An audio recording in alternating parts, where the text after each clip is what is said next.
All right. It looks like we are live. Welcome back to yet another BriHive live stream. It is Tuesday again, and we are starting our week off strong with a bunch of tabs opened on my computer screen because I last minute started looking things up. But anyways, how is everyone doing tonight? Go ahead and drop in the chat how you're doing tonight. If you are watching on the live, please do hit the like button so that we can let our friends know that we are live. And today we are going to be covering a new Diddy lawsuit. Yeah, another one. Like, it's DJ Khaled in the house, another one. Like, seriously, Diddy, what do you have going on? Like, at this point, everybody should just come out the woodworks and file file their lawsuit against Diddy, because it sounds like he has done a bunch of things to a bunch of people. So, anyways, new Diddy lawsuit. We're going to look into that. We also have an update in Diddy's lawsuit with I think that was with which one is that one with? Rodney Jones. Blackburn, our good friend Tyrone, is in trouble again. I don't know if we'll get to that one today because I didn't get to all the way review the documents for that one. Work got a little bit hectic today.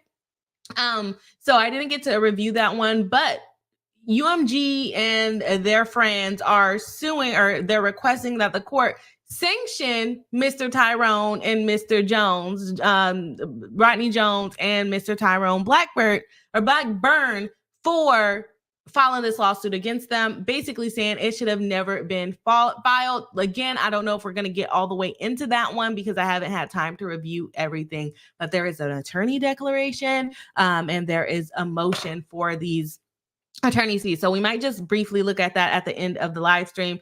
Then we have a lawsuit against DJ Akademiks, and I just don't know what's going on in the entertainment industry. No, you know what? I do know what's going on in the entertainment industry. This is just what they do.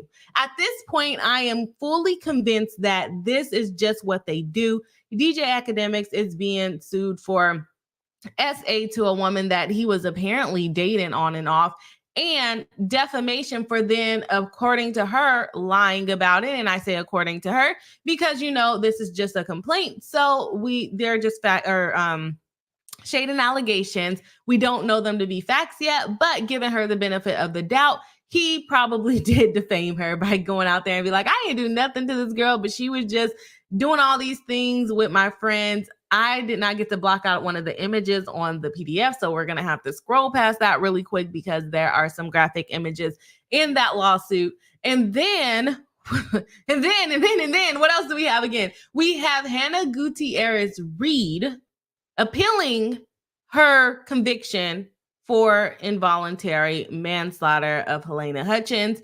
Now, I cannot find that document. So if anybody in the chat knows someone that had the document, that had the appeal, or that knows where to find the appeal, please let us know, because we searched high and low for this appeal document and we really just could not find it. But she is appealing her conviction, which we kind of anticipated.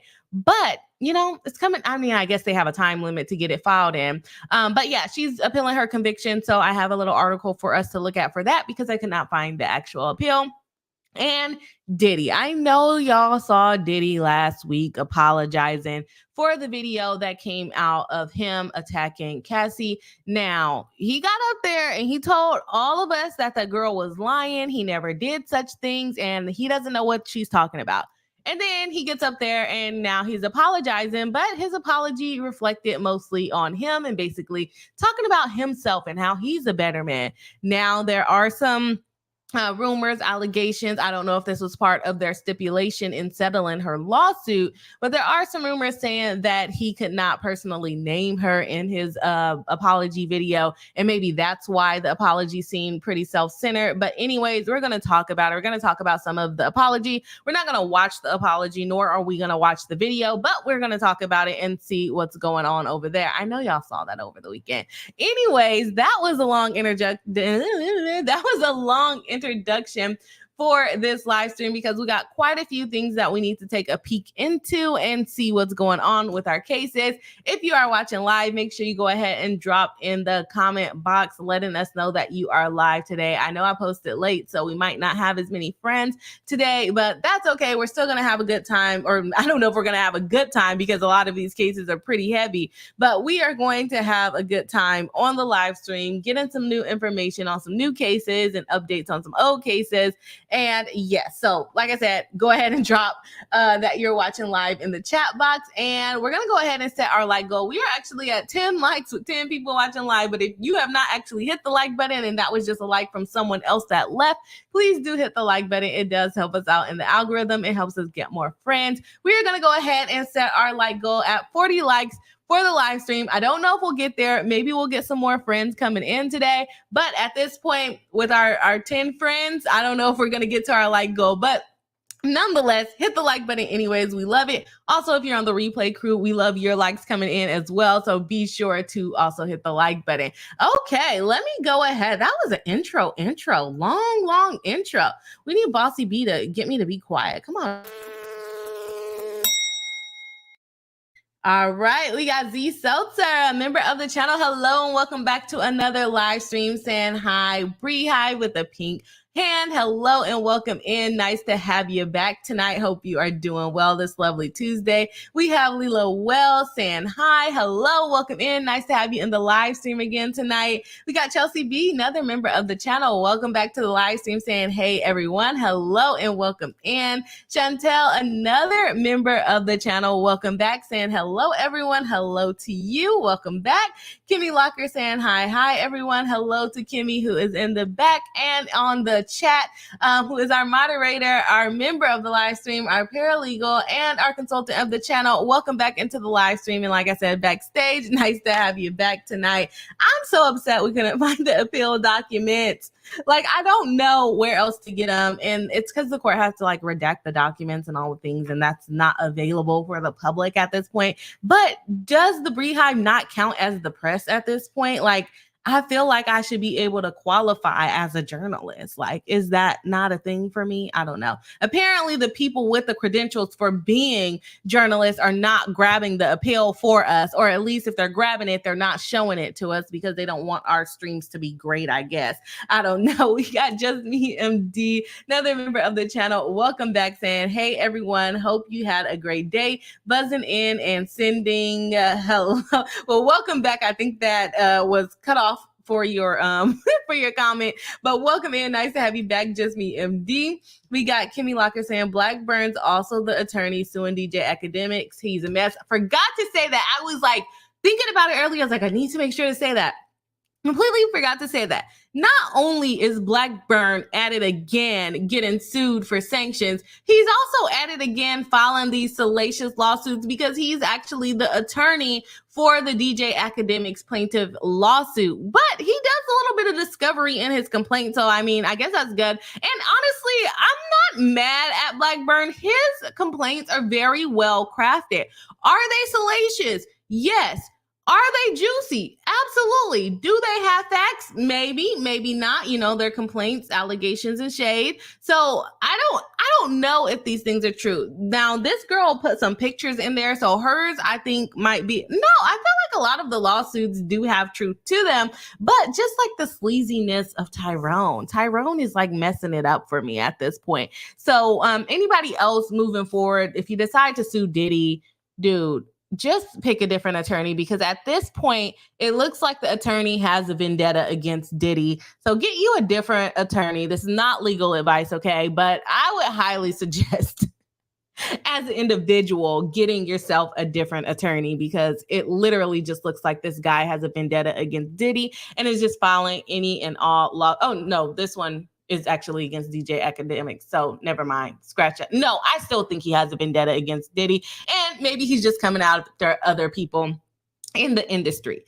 So, but he's not the attorney for the new lawsuit, because I did check that, right? Is that right, Kimmy? I'm pretty sure he's not the attorney for the new lawsuit. So shout out to this new lawsuit that did not hire Blackburn to sue Diddy again. Okay, let's go on. Chantel saying, finally can catch Bree live without being under a severe thunderstorm / tornado. Warning, Chantel says, well, I am happy. Hopefully you can hear me loud and clear and there's no thunder rumbling your earphones. Just Me MD says, hey, everyone, buzzing in and sending love from East Texas. That's where the rest of the comment went, where the weather is bipolar and the pollen is popping. Welcome in. Nice to have you back tonight. Pollen has not been that bad for me for the last couple of days. Little bit of allergies, but not too bad. Deacon Fatal, another member and moderator of the channel, welcome back, saying hi to me in chat. Hello, nice to have you back tonight. Deacon Fatal says, I'm not going there. Going where? Critic Chronicle is dropping in with some popcorn. Hello and welcome in. Deacon Fatal says, I just heard that tape, the Diddy tape, as in him with Cassie, or which Diddy tape? Deacon Beto says, and I do have bias for Diddy and Akademiks. I just think it's the industry. Like, literally at this point, if something came out against any man, especially the men, if anything came out against any man in the industry, I would probably believe it, because, like, I mean, you're so rich. Or even if you're not rich, you have so much fame, you just kind of feel like you can do whatever you want. And we'll see in the DJ Akademiks one, even people that are just friends with these guys think that they can do whatever they want, right? We got Miss Frosty. Hello and welcome into the live stream. Nice to have you in tonight. We got Chantel saying DJ Akademiks was really defending Drake and Diddy, but they are really quiet about his lawsuit. And the thing is, because he knows he's all the same, allegedly allegations and shade, right? They know what it is. And it really is a shame that this is just industry standard at this point. We got Kayla Eloisa saying, hi, everyone. Another member of the channel. Welcome back in. Deacon Fatal saying they have to be defending the other people or quiet about DJ Akademiks. Saying hi to Kayla. Critic Chronicle says, it is the industry. It's like, I can't, like, there's no other explanation for me. And I heard something really interesting, but let me finish these comments and then I'll get into what I heard interesting. So Deacon Fatal says, it really is the industry. Agreed. Holly weird. Yeah, I agree with that. So did y'all watch like that Kevin Spacey documentary? I don't even know Kevin Spacey like that, but then like once I realized he was a movie star, I was like, yeah, makes sense. Like, am I really confused? Anyways, going on. One interesting thing that I heard, and not to offend anyone that is in the industry or trying to be in the industry or anything like that, but one thing that I heard that kind of resonated or stuck with me, like that seems to be true. They talk about how all the rap artists coming out are generally from poverty, coming up trying to make it. They don't really have good role models in their lives. Everything is all ratchet. Like, yeah, it's fun. It's catchy to be Sexy Red. It's catchy to, you know, sing all these gangster songs. But it's like the people that's going to 9 and 5 that's singing these songs. We really not about that life, right? We're not living that life. We're not standing on the headlights, twerking at the red light. Like, we are not doing that. Some of us might be doing that, but for real, we're not doing that on a regular basis. But the songs are catchy. And so, and like how everything came out about like Young Miami and her not really seeing nothing and participated in these things just like Cassie did, but maybe she was a little older when she got into it. Still young though, compared to Diddy, she's still young, still being manipulated in my opinion, but also not saying anything. And so I don't even know how to approach it, but basically what was said is that they get people that don't really have anything to lose, or they've never been in fame and fortune. So they're more likely to turn their head because they don't want to be blackballed. Like a lot of these people, they do things because they don't want to be blackballed from the industry. And so like they will turn their head versus like if they were to come in my opinion, if they were to come and get me, I would be a whistleblower in there. Like, there's children in here. I don't hang out with children. I am a grown adult. Like, I barely hang out with my little cousins. Like, I'll tell you, we had like a little after party thing at my parents' house after my grandpa's graduation. And my little cousin, who is my first cousin, but somebody decided to have kids late in life, was asking me for gummy worms. And I'm like, No. And are gummy worms like a kid snack? Maybe. But I told him, you cannot have these gummy worms. These gummy worms are for adults. I don't play with kids. I don't hang out with kids. You know, if it's my nieces, nephews, whatever, I might play with them. Get them their own gummy worms. But like my cousins that are kids, I'm not shit. No, we're not friends. It's different auntie, niece kind of situation. But no, I don't play with kids. If I go to a party and there's children there, I'm going to think you're weird. I'm going to think you're weird, right? I went out to dinner last night and there was like this old waiter flirting with like these young girls. And I'm like, I'm pretty sure he's talking to one of these barely legal girls, if they're even legal, even if they're even old enough to be drinking. It was like the bartender. And I'm like, because they may or may not have been able to drink, but they were sitting at the bar. And it was like an older dude. And I'm just like, why can't you find someone your own age?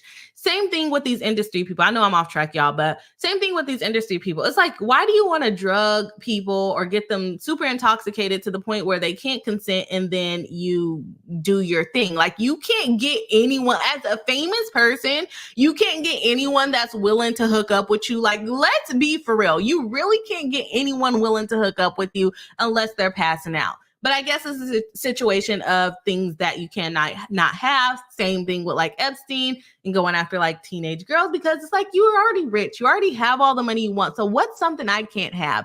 The US law said that I can't have children, or not, you can have children, but you can't be with them intimately. And so they decide, oh, well, that's what I'm going to do. It's weird. I don't know. I know that was a tangent, y'all. But my point being is, you cannot get people with morals to be in the industry. Sorry for anybody that's in the industry that has morals. I'm sure there are some celebrities that do have morals, but they are not the ones getting invited to these Diddy parties, okay? They are not the ones being invited to these super big industry parties. I would not be invited to the industry parties because I'm snitching. Like, I'm going to tell. I am going to tell. Anyways, let me get back into the comments. That was a tangent. I'm sorry about that, y'all. Deacon Fatal, thank you so much for the $5 super chat. Definitely appreciate it. Saying, I made 100% of my final, or made 100% on my final and 98% overall. Congratulations. I would do the air horn, but Deacon Fatal specifically does not like the air horn. But congratulations. I'm so happy. How much longer do you have left in school? I can't wait till I'm going to be so excited for you when you're done. We're going to have a Deacon Fatal party live stream. We are super excited for you. Thank you again for the super chat. We got Chantel saying to Deacon Fatal, I guess, Akademiks. Oh, DJ Akademiks. You put Dr. Akademiks. I'm like, he's not a doctor. DJ Akademiks said that he goes down, everyone is going down. So hopefully, spill the tea. Spill the tea, because I'm tired of speculating on which celebrities are dirty. Just spill it, DJ Akademiks. But is DJ Akademiks that popular to have all the tea? I don't know. Kimmy Lockery says, that's our girl to Deacon Fatal. Chantel says, congrats to Deacon Fatal. Deacon Fatal says to Chantel, when I was studying at Berkeley, my law teacher literally told me not to listen to a thing Akademiks says at all. Does anybody really listen to these people? Like, oh gosh. Just me MD says, congrats to Deacon Fatal. Now you can relax. Hopefully you are done with the test, huh? Deacon Fatal says, thank you to Kimmy Locker. Alexis Carney, another member of the channel, welcome in, saying, oh snap, almost missed that. Almost missed it. Hi, y'all. Hello. Welcome in. Nice to have you back. Another member of the channel, Alexis Carney, coming on in, saying good day. Alexis Carney saying perfect timing too. I got fried chicken and fries. That sounds so good. Oh my gosh. I want some chicken. Deacon Fatal says to Alexis Carney, doing some work stuff while in chat. Deacon Fatal says, now this is something I would call out so fast. Oh yeah, I would never be invited. I would probably be in a ditch somewhere because they would have already unalived me. They'll be like, that girl talk too much. Alexis Carney says, I've been doing file management with my merch store. Oh, good. And Just Me MD says to Alexis, hope you're feeling better. Oh, I didn't know you weren't feeling well. So I also hope you're feeling better. Deacon Fatal says, I have been wondering about that and have been studying this hot mess for a while now and how greed affects the brain. It's ridiculous. Like, there's not enough money for me for you to be doing some weird stuff around me and me not say nothing, okay? Kimmy Locker says, Akademiks essentially accused Blackburn of suing him for doubting the Diddy claims and said, if he goes down, he's taken the whole industry with me. Seems a little contradictory to me, but what do I know? I mean, honestly, the DJ Akademiks lawsuit, I think that she can prevail. And we're going to talk about how like there was potential criminal liability that didn't go forward. That doesn't necessarily mean that they didn't do anything wrong. We're going to talk about it, okay? We're going to talk about it. I'm not surprised. These things don't even shock me anymore. And so much of it is just continuing to come out. Deacon Fiddle says, thank you. And I don't know. Alexis Carney says, I appreciate you. Just me, MD, is still a little sick, but I'm feeling better. How are you? Y'all having a whole conversation. So I'm trying to skip them. Okay. Let me see here. Alexis Carney says, he said, if I'm going to hell, I'm dragging you with me. Yes, he did. Just me, MD says, migraine day for me. The weather here is crazy, and we are headed into another week of storms. Sorry to hear that. Hopefully it gets better. Kayla Eloisa says, not a ditch breed. They would put me in a ditch. Like, they'd be like, this girl talks way too much. No one's come after me yet. Okay. Alexis Carney says, OF, I heard about tornadoes forming in the Midwest recently. Well, as per usual, but like this week. Yeah. Right. Okay. Let's see. All right. Okay. Deacon Fatal says he's lying. What is he lying about? Alexis Carney says, thanks, Bree. If you see this, I appreciate you. Been sick with COVID, but starting to get out of the brain fog. Oh, I'm sorry to hear that. I'm happy to say I have not experienced COVID for a really long time. So I hope you get better way sooner than later. I know you're getting better already, but I hope it hurries up for you. Kimmy Locker says, it's just me, MD. I'm sorry to hear that. I don't have a migraine, but my neck's getting stiff. Oh, y'all having a whole conversation. I don't want to put all the aches and ailments onto the live stream chat and reading them all out loud. Sorry about that. Okay, y'all. What should we jump into? Let's go ahead and talk about Hannah Gutierrez Reid, because honestly, y'all, I don't really know what to tell y'all about it, but I feel like I should update it. So let me go ahead and do our transition. All right, y'all. So we got Hannah Gutierrez Reid. If you don't know who that is, she was involved in the Rush shooting as the armorer who was supposed to check the rounds and make sure they were not live rounds. And a jury found that she did not do her job. She was just on the clock lollygagging at this point because she allowed several, not just one, several live rounds to go onto the set and to be loaded into firearms and firearm belts. One of them, unfortunately, striking I believe she was a creative director or some type of director on the movie, and unaliving her, also shooting another director, but I forget what his actual title is, in the arm. So she was convicted of involuntary manslaughter because we don't think that she did it on purpose, right? Which was like a big part of her defensive strategy, is like, she didn't know. It's like, duh, if you knew, this would be intentional. This would not be involuntary manslaughter, okay? This is you being negligent. You were negligent, you had a job to do, and you did not do it. Either way, she gets convicted and she gets sentenced to the highest amount of time, which I was not surprised by. I thought that, that's really not enough time when you're talking about someone losing their life. She's young. She'll be still under 30 by the time she gets out. She's 26 right now. She'll only be 28 when she gets out. Like, she will be fine.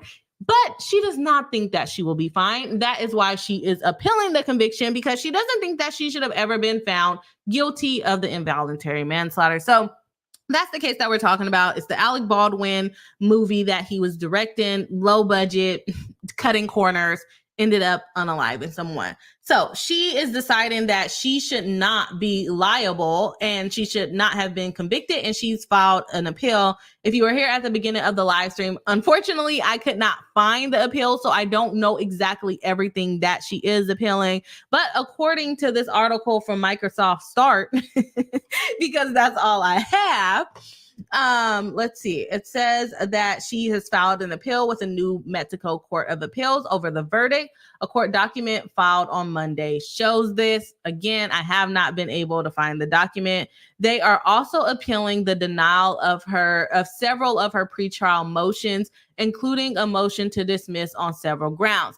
My question would be, on what grounds do you think that this should have been dismissed? Motion to dismiss, okay? Are you talking about after evidence was presented that she didn't check the guns? Are you talking about after the what you call it? What is it called? Arrest affidavit was probably put on to play. Like, what part of this case makes you think that it should have been dismissed before hearing evidence on it? Because I think that the jury got it right. I don't know how the chat feels, but I definitely think that the jury got it right in this one. She was convicted on April 15th. Dang, that long ago? I feel like it's been a while. Or she was sentenced on April 15th. Yeah, so it has been a while since the actual trial. They filed a motion for her release pending appeal, indicating that she is not a danger to the community or a flight risk. I did not know that happened. So they originally requested that she not go to jail pending her appeal at the sentencing, but apparently they've also filed a motion for her release pending the appeal. Like, girl, why are you prolonging this? Like, just stay in jail. Like, come on. It's 1.5 years. Do you want to get out and then have to go back at 30? No, you don't want to be in jail on your 30th birthday, girl. Anyways, no, all seriousness though. She's basically saying she's not a flight risk. The court denied it originally when they asked for it during sentencing. And I don't know if it's Ms. Gutierrez is requesting to be released while she appeals, as if her appeal is successful, she will serve most or all of her sentence anyways, rendering a large part of her appeal meaningless. The motion for the release states that does make sense. Yes, appeals take a long time. So would she have sat in jail for all of that time? Yes. But do I think she needs to sit in jail all of that time? Yes. There was some things that came out talking about she thought being in jail was fun. It's not that bad. Like, girl, then chill. Like, why are you trying to get out so bad? And she said it was like going to affect her modeling career. Like, girl, modeling, what model was she about to be? Like, come on now. You were an armorer and now you're a model. Like, you have to pick I guess you can do more than one hobby, but that is a big stretch. Okay. CNN has reached out to the special prosecutor, Morty, for comment of the appeal. The involuntary manslaughter against all Baldwin will start in July. So it sounds like we have something good coming up for July. That was the maximum. Okay, let's see. Okay. At trial, prosecutors argued she repeatedly violated safety protocol. Oh, no, we're not going into that. Let's see. Okay. They don't really give us any more information, just that she's appealing the verdict and that she's appealing several pretrial motions that they wanted the case dismissed. So I don't know exactly which pretrial motions they're asking to be dismissed, but they are appealing several of them. One of the reasonings why they gave at trial for an appeal basis was that they objected to the jury instructions. Again, I think the jury instructions were correct. I think the way that defense attorney was reading the jury instructions were incorrect. So it sucks to suck. I think he was reading it in the way he wanted it to read, and they still convicted her. So even if it was changed, I don't think that they would have won on this case. She had a duty. She breached it. No matter, it ended up in a loss of life. And maybe it's like maybe I'm like sensitive, or like I would feel so bad that I feel like I would just do the time. Like, I understand that it's an accident, right? I understand it. But if that was my job and I messed it up, I would feel so guilty. I would not be worried about appealing this lawsuit. Like, sure, it'll probably affect the rest of your life by having this felony under your belt, but also this lady doesn't even get to live and raise her son. So 1.5 years to me is a very small price to pay for what Helena paid. I know morally, legally, whatever argument you have, that's just how I would feel. I don't know if y'all feel the same way. Some people said that they don't even think she should have got the 18 months. I don't think 18 months is that bad.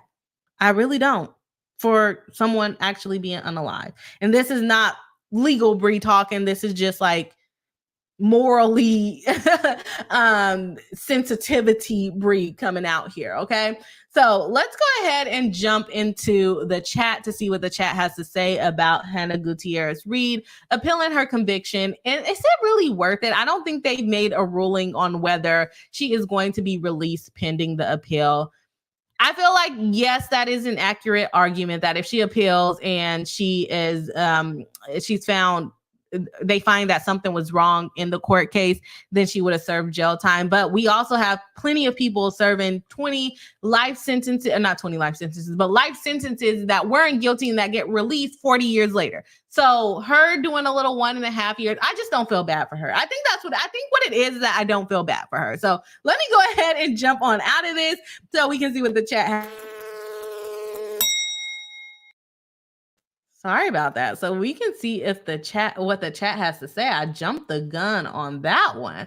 Okay. Deacon Fatal says, no, I don't think she did it on purpose. However, I do think she was overworked. And you think that Hannah Gutierrez was overworked? I don't. And specifically on that day, I don't think that she was overworked because a lot of testimony came out that she was only doing guns that day. Yeah. So armor that day. So unless I missed something in the trial, I believe she was only doing guns that day, armor that day. Alexis Carney says, my problem with Hannah Gutierrez Reed and Baldwin is neither of them seem to me to be remotely genuinely remorseful. The lady is dead. Yes, that is my point. Like if I were in their shoes, I probably never even would have went to trial on it. Like I would have just been like, okay, yes, I was supposed to be figuring that out. And maybe because I'm a lawyer and I know, okay, duty, breach, cause, I can figure it out. There's no superseding intervening cause, right? I kept saying that during the trial. No superseding intervening cause. All of this was foreseeable. If you don't do your job to check the live rounds or to check if there's live rounds, then it's foreseeable that if there is a live round that you didn't catch, that it could potentially unalive someone. Otherwise, why do we need an armorer? I agree with you. Neither one of them seem to be remorseful at all.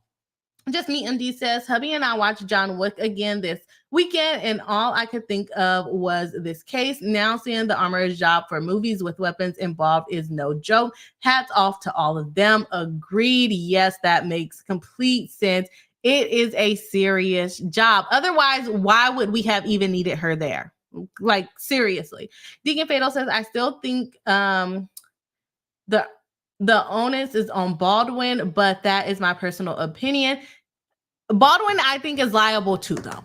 So, like I said, no superseding intervening cause. It's very foreseeable to me, no, to the jury too. It's very foreseeable if that armorer hands someone a gun like an actor, even if they're claiming that they're a super expert like Baldwin does. If they point that gun, although they're not supposed to be pointing that gun at someone, if they're not that, versed in it and they've been playing around and they're doing draws that they're not even supposed to be doing on the set while practicing, it's very foreseeable that if you put a live round in the gun that it can unalive someone. So I don't think that Hannah is the only one liable. I think both of them are liable. I think production is also liable for hiring Hannah. Okay? I think they're liable too. And that's why there's civil cases going on, right? Because you can't put a business in jail. Alexis Carney says, jail on her 30th birthday, giving Dirty 30 a whole new meaning. Right. Exactly. Like, just do your stint. You'll be done at 28. Okay? You will be okay. That lady is not okay. Alexis Carney says she is modeling how not to be an armorer. That was a good one. A model sentencing for how to lose your job as an armorer in Hollywood. Just Me MD says, just a side note, Grimps on the right side of the article was a great way to make one focus on the article. Smirk, Papa Buff. I saw that. I was like, what the heck is going on in that ad? Just Me MD says, just saying. Not to being distracted by grandpa. Sue says 1.5 is nothing. She could study and become a model. Like she'll have plenty of time to learn how she, as the armorer, is going to shift into the modeling industry, right? That's nothing compared to what Helena lost. Critic Chronicle says her job was too serious not to take accountability. Exactly. I agree. I feel like if I accidentally step on somebody's toe, I feel bad. I don't then blame them for having toes. Like, you can't do that. You can't do that. Just Me MD says, I agree with Critic Chronicles, and she did not take it seriously. She didn't take her job seriously. She didn't take the case seriously. She talked about jail wasn't that bad. If it's not that bad, why are we appealing? You think this is going to ruin your shot at being a model? I'm sure models got some criminal records. Like, you'll be all right. Critic Chronicle says, overworked or not, as a person who is ethical about their job, that's serious, no excuse. Agreed. We had several armorers come on and talk about the seriousness of the job and the experience needed to do the job, not someone that just finished film school and went to movie sets with her dada. You know, that's probably not who we should be hiring, Alec Baldwin. Don't cut corners. Don't be cheap. Kimmy Locker says, I don't think being overworked is an excuse, though, because she shouldn't have let it get to that point. She's not the only one to blame, but she's definitely to blame, in my opinion. I definitely agree with that. And I don't think that she's the only one to blame. Like I said, I think her actions made it foreseeable that somebody could be unalive. She wasn't paying attention. And I really think that the videos of her playing around with the guns had a heavy weight on the jurors. In my opinion, they had a heavy weight on me because it was an everyday kind of thing. And they had only been on production for 12 days, maybe? And you're already playing around with the gun. You're pointing the gun up at your own neck. You got the little baby boy swinging the gun around. Like, it was too many incidents. It would be like, okay, if this was a one-off, sure. But no, they had several incidences of evidence of her not really taking her job seriously. Just Me MD says, I figured her appeal was more about not being able to be around firearms in the future. No, she's appealing the whole conviction. Yeah. And which, if she has a felony, which she does have a felony at this point, that does affect her ability to be around firearms. And if I'm not mistaken, she made a plan on how she would still be able to be around guns despite her conviction. Like, this lady is not kidding, okay? Deacon Fatal says that is a good point to Kimmy Locker. Deacon Fatal says guns aren't toys. They definitely are not. Kimmy Locker says the worst witness and evidence against Hannah was Hannah Baldy's either tied or a close second. Yeah, Baldy definitely added to that conviction. She didn't know they were live rounds. Duh, she didn't know. I hope she didn't know. She was supposed to check it. She didn't know, though. This is not the case that we're here on, buddy. This is not the case that we are not on first degree. We're not here on first degree. We are here on involuntary manslaughter. She's not supposed to know. She's supposed to do her duty. She's supposed to check, okay? So there's that. Sorry, y'all. I got a little hyped, and we're only on the first case. Got like 3 more cases. Anyways, unfortunately, we couldn't find the actual documents, but that was still interesting nonetheless. So what do we want to shift to next? I have so many tabs open, y'all. I'm trying to close all my tabs. Okay, let's go ahead and talk about Diddy. There's no document there, so let's do that. Bossy B, bring us in, girl. Okay, so we got Diddy. He cannot get off the goddamn internet at this point. Like, every time we turn around, it's Diddy crying, Diddy lying. Let me stop. Yeah. So anyways, what's going on with Diddy at this point? He decided, or no, he didn't decide. CNN decided that they were going to show the world portions, I would say portions because it was a little bit edited, of the video of the incident where Cassie said that Diddy attacked her in the hallway at an Intercontinental Hotel that apparently no longer exists. And he paid them allegedly $50,000 to wipe the video or get rid of it or do something with it. Apparently, they didn't really get rid of the video. They just held on to it into the perfect time until they can distribute it to CNN. And you know what? I think that TMZ is a little mad that CNN had the upper hand on this video. Now, is TMZ posting the video and hoping not to get copyright stricken? Probably. If TMZ had the video, they would Sorry, I lost my train of thought.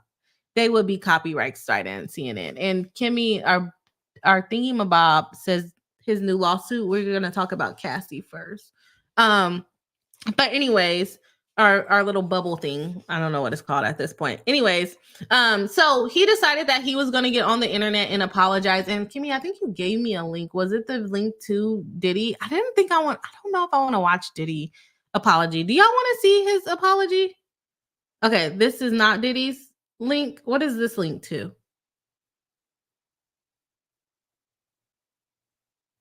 Sorry. Oh, this was the DJ Akademiks link. Okay, so we can watch it. Okay, got it. Got it. Now, I have the apology here. I just don't know if I want to watch it. But anyways, Diddy, or the video of him assaulting Cassie in the hallway was leaked, or not leaked, put out for people to see. And if you recall, when Cassie came out with a lawsuit, he basically was calling her and everybody else and their mama and anybody that looked at him a liar, right? He didn't do that. People are making things up on him. Why would he do that? He's not a violent person, but he settled a lawsuit that Cassie brought overnight, which to me, I don't know about to you, but that looks really guilty because he has all of these other lawsuits just, floating around. But the fact that he was with Cassie so long, he probably knew that she had some evidence. Now, I am shocked that he wasn't like going through her phone and deleting things. He probably was, but maybe he believed that she did have some evidence on these incidences. Either way, he still called her a liar. He still called her a liar despite settling the lawsuit for potentially around $30 million. We don't know the full amount, but he did settle the lawsuit overnight. So I'm going to assume it was a hefty price payment. Like, shout out to her for her retirement plan that she just got. Anyways, so the video gets leaked and now Diddy is on the internet apologizing, and Cassie's attorney is not very happy with the apology. So, okay, we can go ahead and watch the apology. I said we weren't going to watch it, but we can watch the apology. The video is pretty disturbing. The police have seen the video, and we're going to talk about why the police is not convicting Diddy based on this video now that it has been released. Can I make this any bigger? I don't think so, but either way it goes, we're gonna go ahead and play it. Make sure y'all can hear it. Let me know, let me know if you guys can hear it.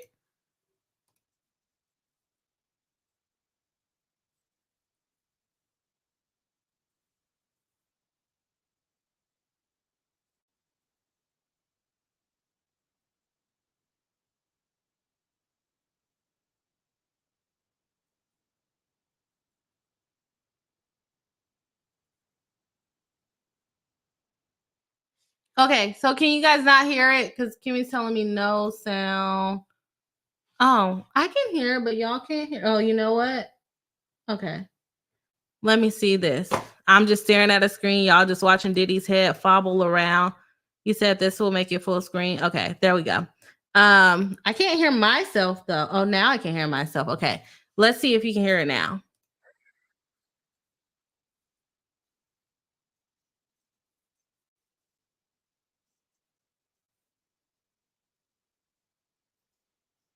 Still can't hear it?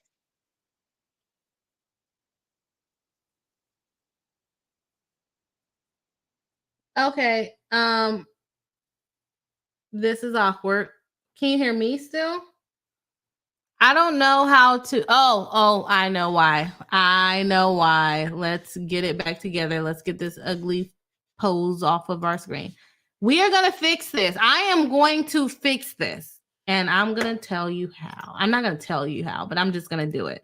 Okay, so bloopers of live streaming is what I like to call this.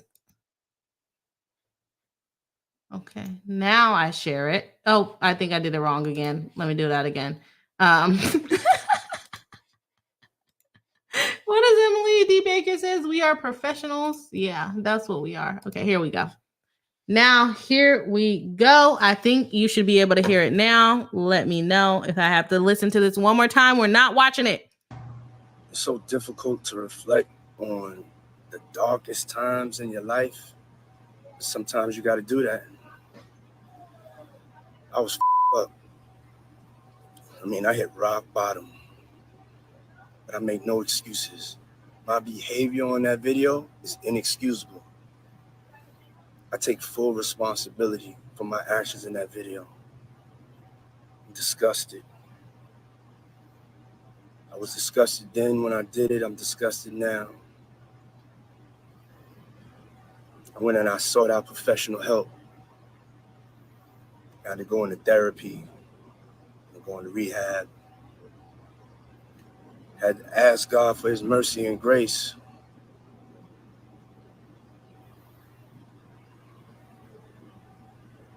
I'm so sorry. But I'm committed to be a better man each and every day. Okay. I'm not asking for forgiveness. I'm truly sorry. I felt like that was like an end of one of his songs. Like that did not come off as genuine to me.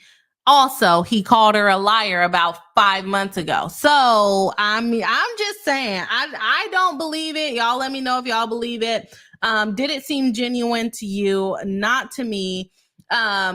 Again, if you haven't seen the video, you're going to have to go look that up yourself. It is pretty disturbing. He's like throwing this girl around like a rag doll, stumping on her, kicking on her, throwing things at her because she's trying to leave out of his vicinity. It's completely ridiculous.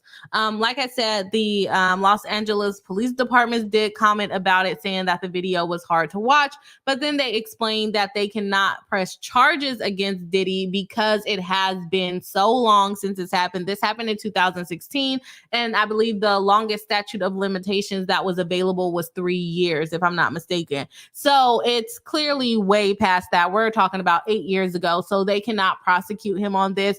Sounds like if they would have had the video previously, then they probably would have prosecuted him on this, similar to like what happened to what's that guy's name from Marvel? I forgot his name. So Jonathan Majors. Similar to how they prosecuted him based on the allegations that his girlfriend made against him. The other thing about Diddy's situation is that Cassie really never came forward and told on him. So it was harder for her to get the justice that she deserved. Now, do I wish she would have spoke up and said something? Yes, but I also think that she was probably in fear for her own life as well.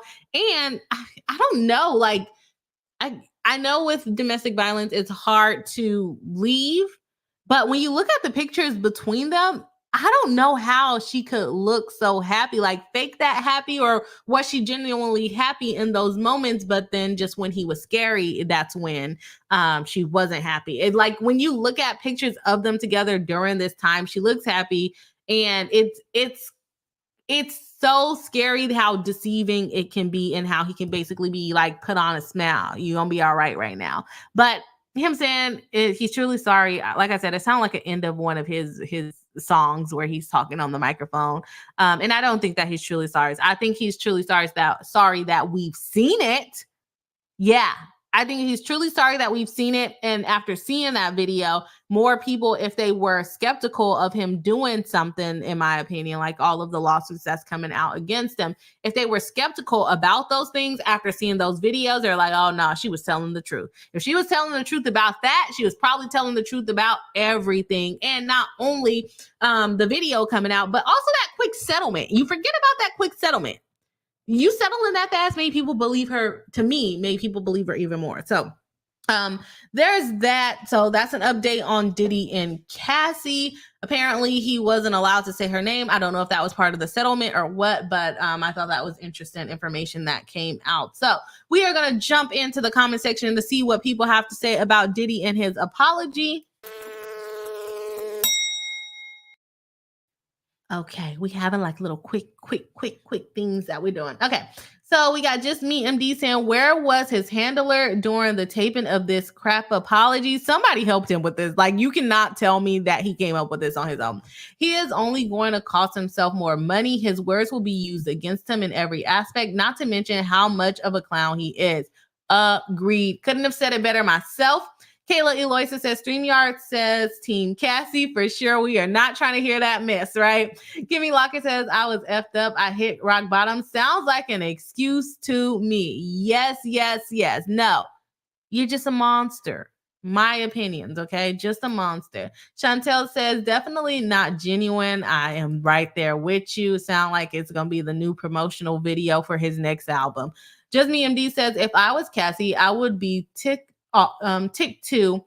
That was not an apology, and if he was so disgusted that he got help, he must have slept through the whole training. He did not change his behavior. Side eye roll. Exactly. He has not changed his behavior. Several people are coming out even after the time. It doesn't seem like he got better. And y'all know what? I know this is off topic, but does he have veneers? Like, his teeth were really distracting me because they look like they're like stuck together, but that's not nice. That's nothing to do with the video. But anyways, some people don't get good dental work, and it was stressing me out. Anyways, yeah, I agree with you. I don't think he's learned his lesson. What I said, I don't think that he's sorry for what he did. I think he's sorry he got caught. I think he's sorry that he thought this video was gone. He was like, I paid you $50,000.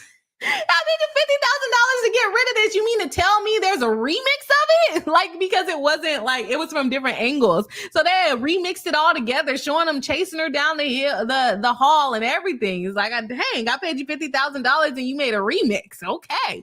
Thank you for not releasing it for 8 years. But geez, Louise, I thought y'all got rid of it. Chantel says he allegedly paid $50,000 to the hotel staff for the footage. Yes, I didn't even see that comment, but yeah, he did.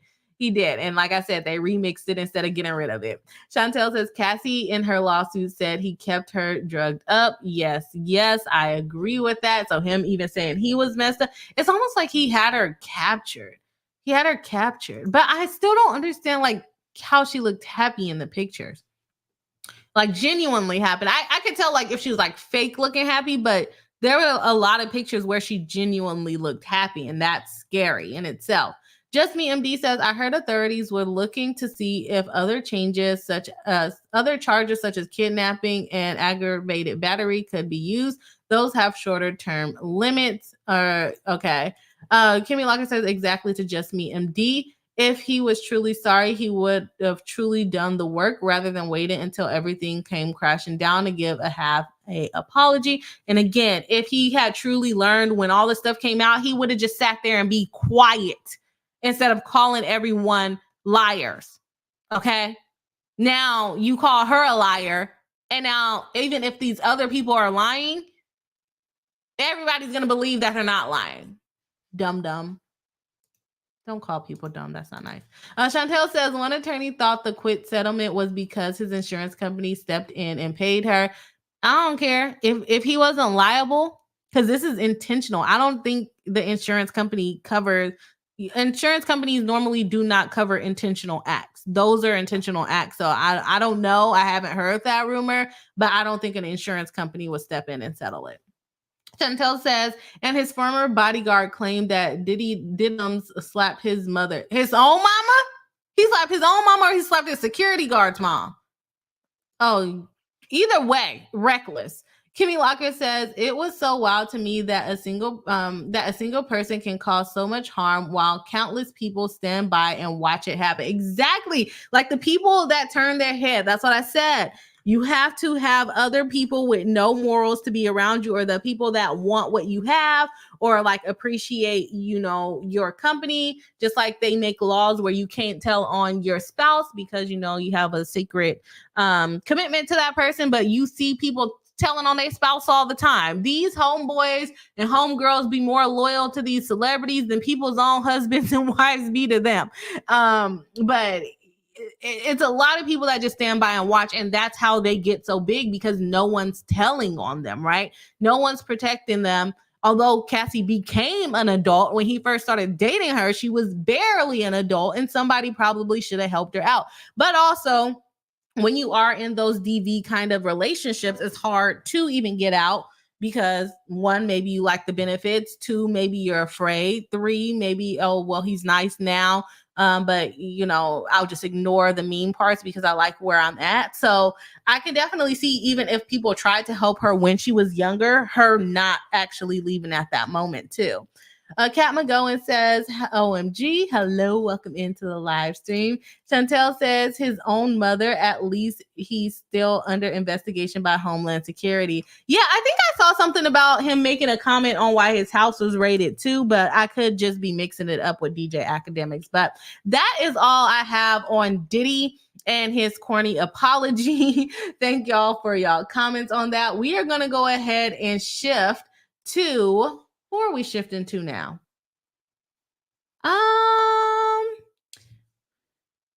I think I want to do DJ Akademiks lawsuit because it's a little bit longer, and then Diddy's new lawsuit I can probably summarize a little bit more on that one. No, I actually kind of skimmed that one a little bit. So maybe I'll do Diddy's new lawsuit and then I'll go through Akademiks because I can kind of skim that one a little more. So let's go ahead and have Bossy B bring us in. I'm over here plotting while on the live stream what we're going to cover now. We're going to start with Diddy's new lawsuit. So he's talking about all of these things going on with Cassie and how he is apologizing and all of the things. Well, we have another lawsuit coming out from Crystal McKinney suing Sean Combs and all of the entertainment industry, or all the entertainment groups that he owns as well. And this was filed today. New lawsuit against Diddy filed today. Let's go ahead and jump into it. Oh, that is what's going on? Okay, Bree, you're not streaming good today. Okay, get your life together. Share your screen correctly. Okay. Back at it again. Crystal McKinney is suing Sean Diddy Combs. This is brought under, let me see, the New York City Gender Motivated Violence Act of NYC to redress the substantial and lifetime injuries she has suffered. Or plaintiff brings this suit to redress the substantial and lifetime injuries that she has suffered as a result of being drugged and SA'd by Sean Combs, also known as P. Diddy. This is diversity jurisdiction, as she's claiming that they all live in different states, and she is claiming more than $75,000. Under the New York Victims and Gender Motivated Violence Protection Act, they created a look-back windows on March 1st, 2023, which runs for 2 years for survivors of gender-motivated violence, allowing them to sue their abusers regardless of when the abuse occurred. The NYC Gender Motivated Violence Act revives any claim against the party who commits, directs, enables, participates in, or conspires in the commission of a crime of violence motivated by gender, has a cause of action against such a party in any court of competent jurisdiction. So it's under the New York law because I believe this incident happened in New York, but you can bring it in any court that you want to. The appellate division has held that SA is an act of gender motivated violence under the law as coerced sexual activity. I don't know why I just don't say sexual. Sexual activity is dehumanizing and fear-inducing. Malice or ill will based on gender is apparent from the alleged commission of the act itself. Let's see. The above described conduct by defendant Combs, including but not limited to defendant Combs SA, a plaintiff in New York City, constitutes a crime of violence and a crime of violence motivated by gender against plaintiff as defined by the New York Gender Motivated Violence Act. P. Diddy, aka Puff Daddy or Diddy, is a Grammy Award-winning musician, rapper, and producer. He founded Bad Boys. He was the first male rapper to get a star on the Hollywood Walk of Fame. Did not know that. Why are we giving him accolades at this point? He in 2022, Forbes estimated Diddy was one of the wealthiest hip-hop artists in America with a net worth of $1 billion. Upon information and belief, Diddy has a long history of committing physical and sexual violence against women and men, as documented in publicly available lawsuits and extensive media coverage. On November 16, 2023, Cassie Ventura, signed onto Bad Boy Records, filed a suit in the United States District Court of Southern District of New York for basically doing all the things we already talked about. Then Joy Dickerson filed her lawsuit. Then we have Lisa Garner, who filed a lawsuit. And then on December 6th, Jane Doe filed a lawsuit. God dang. And then on February 26th, Rodney Jones filed his lawsuit. I didn't even know there was that many lawsuits going on. In 1992, Combs founded Bad Boy Records, a record label which has sold over 500 million records, and where he produced records for Mary J. Blige, the Notorious B.I.G., and Usher. Don't know why we needed to name them. They also talk about his clothing LLC because she's also suing them for whatever reason. And then we get into the factual allegations of the claim. So she is suing for SA, and I believe like emotional distress and other things. So at the age of 17, plaintiff won MTV's inaugural model mission on December 5th, 1998. So this is another one that was years and years ago. A televised modeling competition akin to Miss America, and was awarded a modeling contract with IMG. Shortly thereafter, plaintiff career took off. Plaintiff modeled for Tommy Hilfiger jeans campaign. Plaintiff was also featured in Macy's catalogs, Elle, Cosmopolitan, and Mademoiselle magazine. Plaintiff also made appearances in television and film programs such as MTV's Total Request Live, Fashionably Loud, True Life. She was on True Life, and a movie with Joan Rivers. Furthermore, plaintiff had international modeling gigs in Germany and Australia. A fashion designer invites plaintiff to Men's Fashion Week to meet Combs. In 2003, when plaintiff was 22 years old, a fashion designer invited plaintiff to attend a Men's Fashion Week event held in Capriani downtown, located on West Broadway in New York. At the time, plaintiff was engaged in modeling gigs in Miami, Florida, and flew to New York for the event. The designer told plaintiff that he would be introducing her to Combs, which could advance her modeling career. Why? Oh, because he has the Sean John. We want to wear Sean John. I mean, I guess it was popular at that time. I ain't buy no Sean John. Anyways, could advance her modeling career. The designer began to direct plaintiff's appearance as he sought to ensure Combs found her attractive. For instance, the designer instructed plaintiff to go to Elizabeth Arden to get a root touch-up to ensure it was platinum blonde. The designer also scheduled a stylist to put in hair extensions for plaintiff. The designer then handpicked a black leather coat and with a fur hood, a translucent chiffon beige V-cut shirt, fur-lined handbag, and a jewel-encrusted jeans for plaintiff to wear to the event. I mean, I guess that was the style back then, jewel-encrusted jeans. I should buy some of those. You know, the 2000 style is coming back in anyways. Due to the traumatic events to occur later, plaintiff saved the unwashed clothing from the night in her closet, where they remain in a plastic wrap. That is dedication, okay? I don't think that can move with me everywhere I went, but, you know, to each their own, right?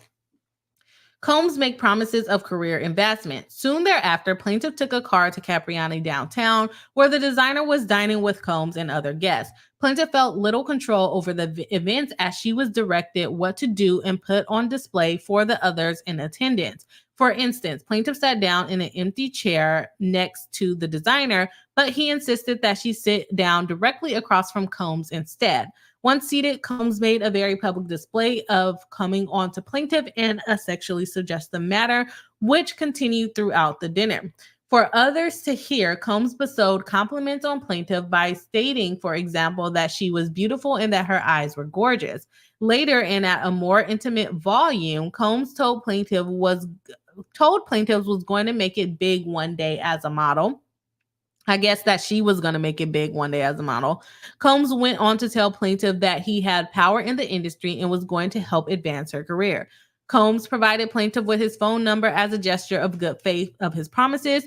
Throughout the interaction, Combs was flirtatious, bordering and leering as he leaned across the table towards her.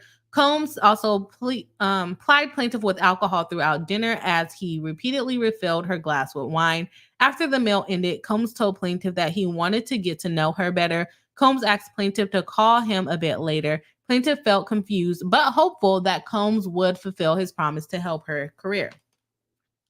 Now, I know like people want their kids to be like famous and stuff. I don't know if I can ever allow my kids to do it, because although these ladies, and this is like in every single one of the lawsuits, these ladies feel uncomfortable at first they feel the need to still stick around so that they can get some type of benefit of what this man is promising her. But who at this time did Diddy make famous? Who? As far as like dating with him and hooking up with him and going to the studio late at night. You're a model. There's no reason for you to be at a studio late at night. We got to teach our girls better than this. Because she left.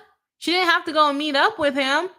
Like, what is compelling? I know, like, wanting to advance your career, but there are business lunches and things like that. We gotta teach the young ladies better than this, y'all.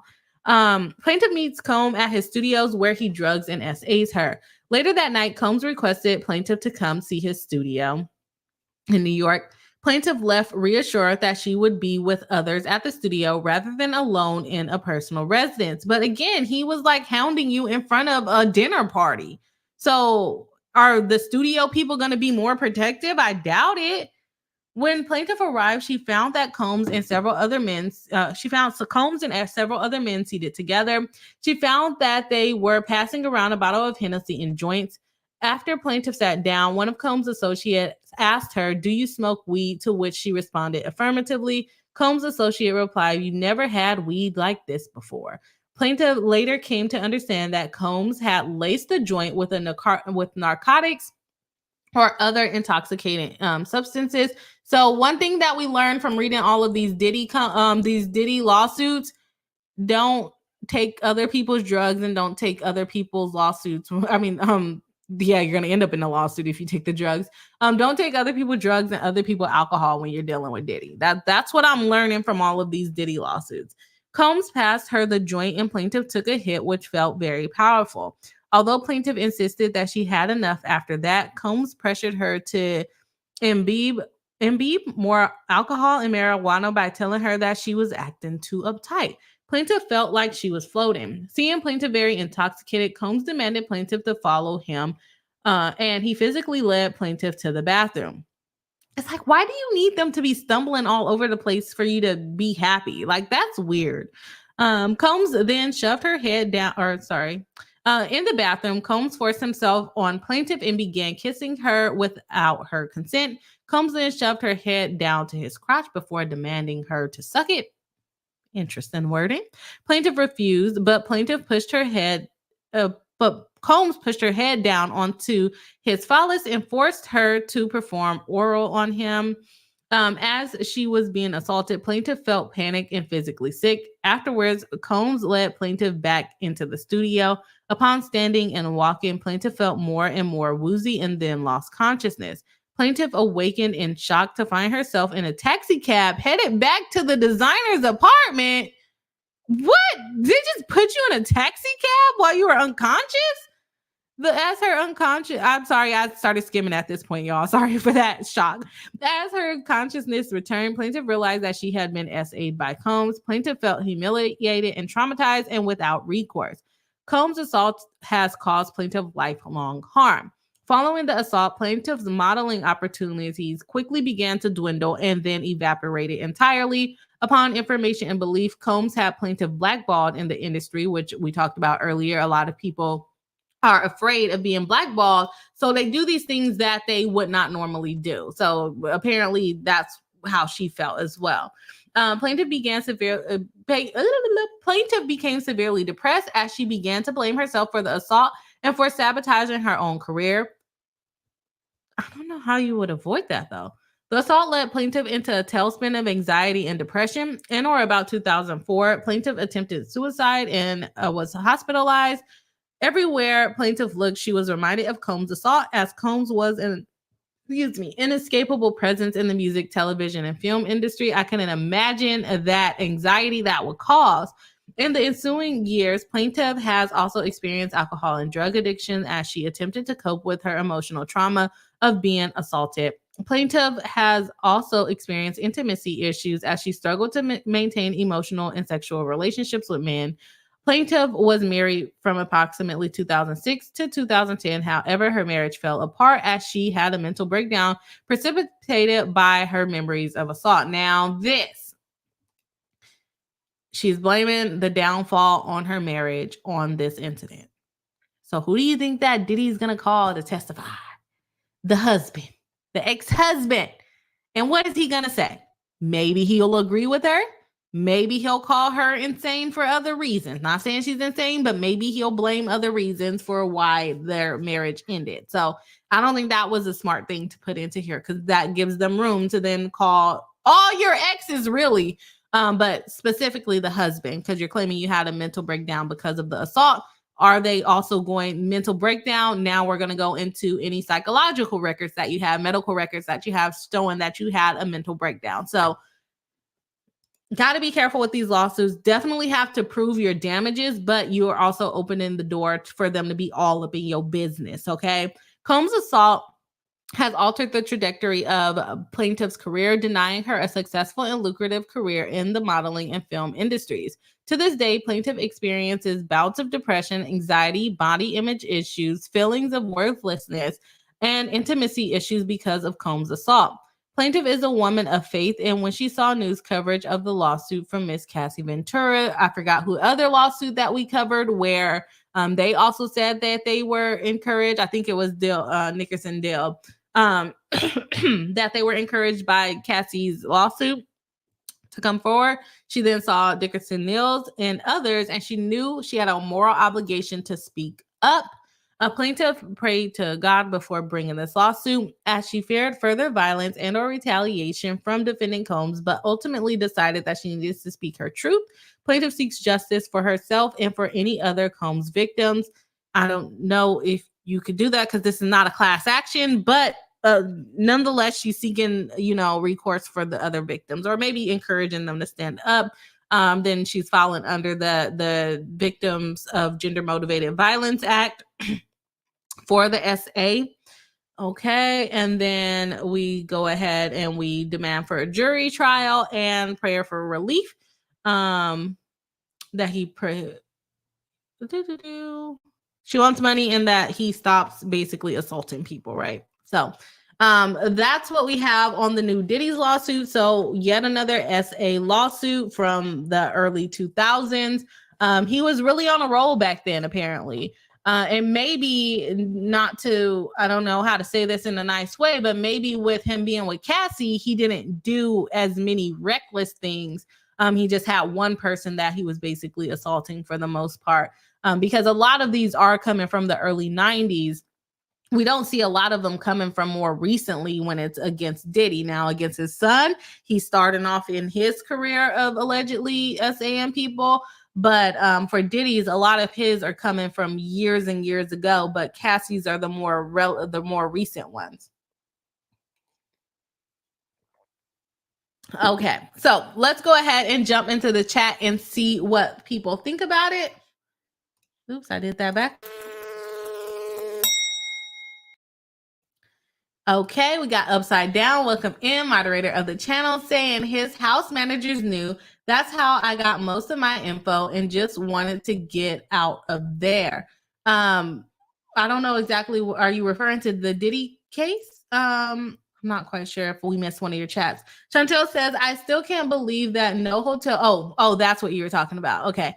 Chantel says, I still can't believe that no hotel security tried to intervene nor call the police. It doesn't look like they were actually there.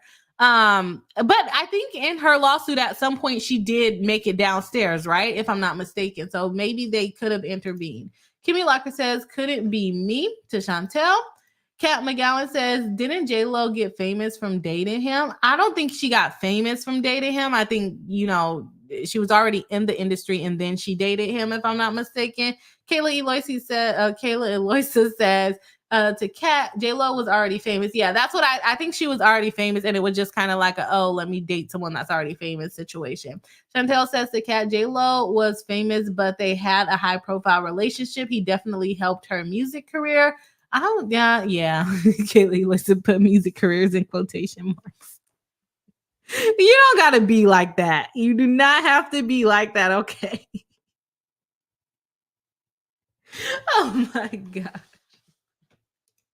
Not in quotation marks.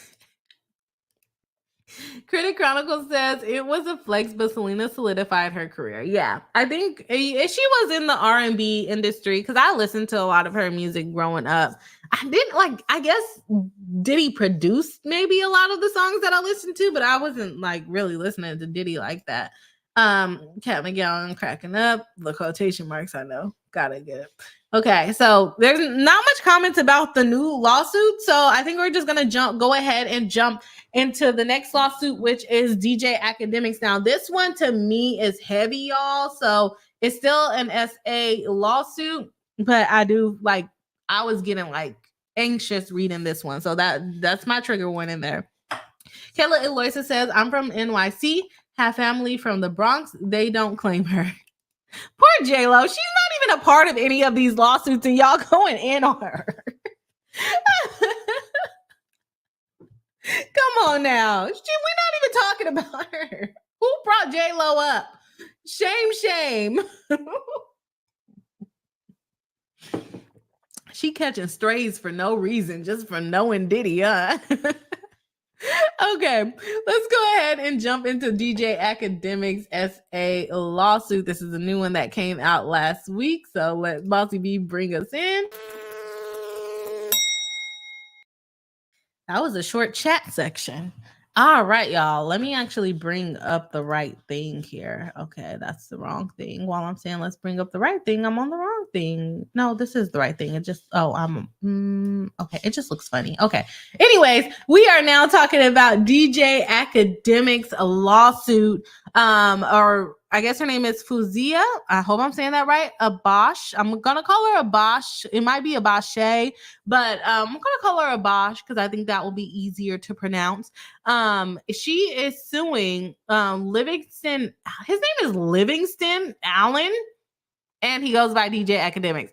Livingston as a first name. What kind of first name is Livingston? Not trying to like roast on you, but geez, that's not a good first name. I did not know that was a first name. Anyways, she is suing DJ Akademiks and some John Does and Jane Does and ABC Corporation, some people who she doesn't know the names of yet. And her attorney is the infamous Tyrone Blackburn. Okay, the one that's getting in trouble in the Rodney Jones lawsuit, the one that got in trouble in several district court lawsuits that we are not really covering on this case, but we did dive into a declaration because he decided to throw shade instead of saying how he knew or how his client knew where the person they were suing lived. So anyways, DJ Akademiks or Tyrone Blackburn is coming out with all the salacious lawsuit. This is yet another one, but this time it's against DJ Akademiks instead of Diddy and instead of other malpractice lawsuits that apparently he's getting money. People are hiring him. So shout out to him because people are hiring him. Let me see here. Okay.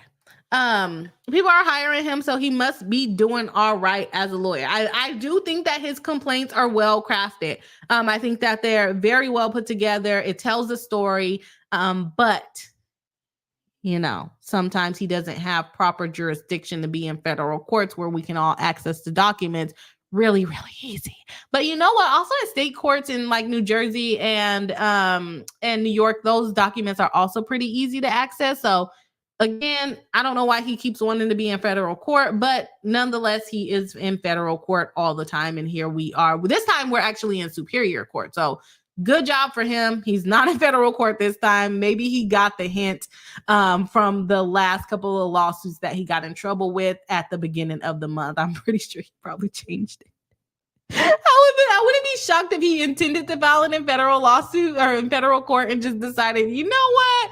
I'm getting a little bit too much heat with the district court judges. So let's jump into it. I'm done rambling, y'all. No, I'm gonna keep rambling, but we're gonna ramble about the lawsuit. This is a civil action for a personal injury, and she is demanding a jury trial on or about July 16, 20. You know what? I'm not gonna read the introduction actually because it goes over some of the same facts in the actual facts in the complaint. So we're just gonna go ahead and skip over that so that we can save some of my words and some of my timing. We got Livingston. What a charmer here, right? This is who we're talking about, Livingston. It's not even a cool name. Like, and he's on YouTube, Instagram, Twitch. I thought he had like a radio channel too, but maybe I'm just wrong. He's a commentator, kind of like me, but I am cooler. So he's not as cool as me. She's asking for 75,000 and telling us why venue is proper. Hopefully he is correct this time, Mr. Blackburn. Okay.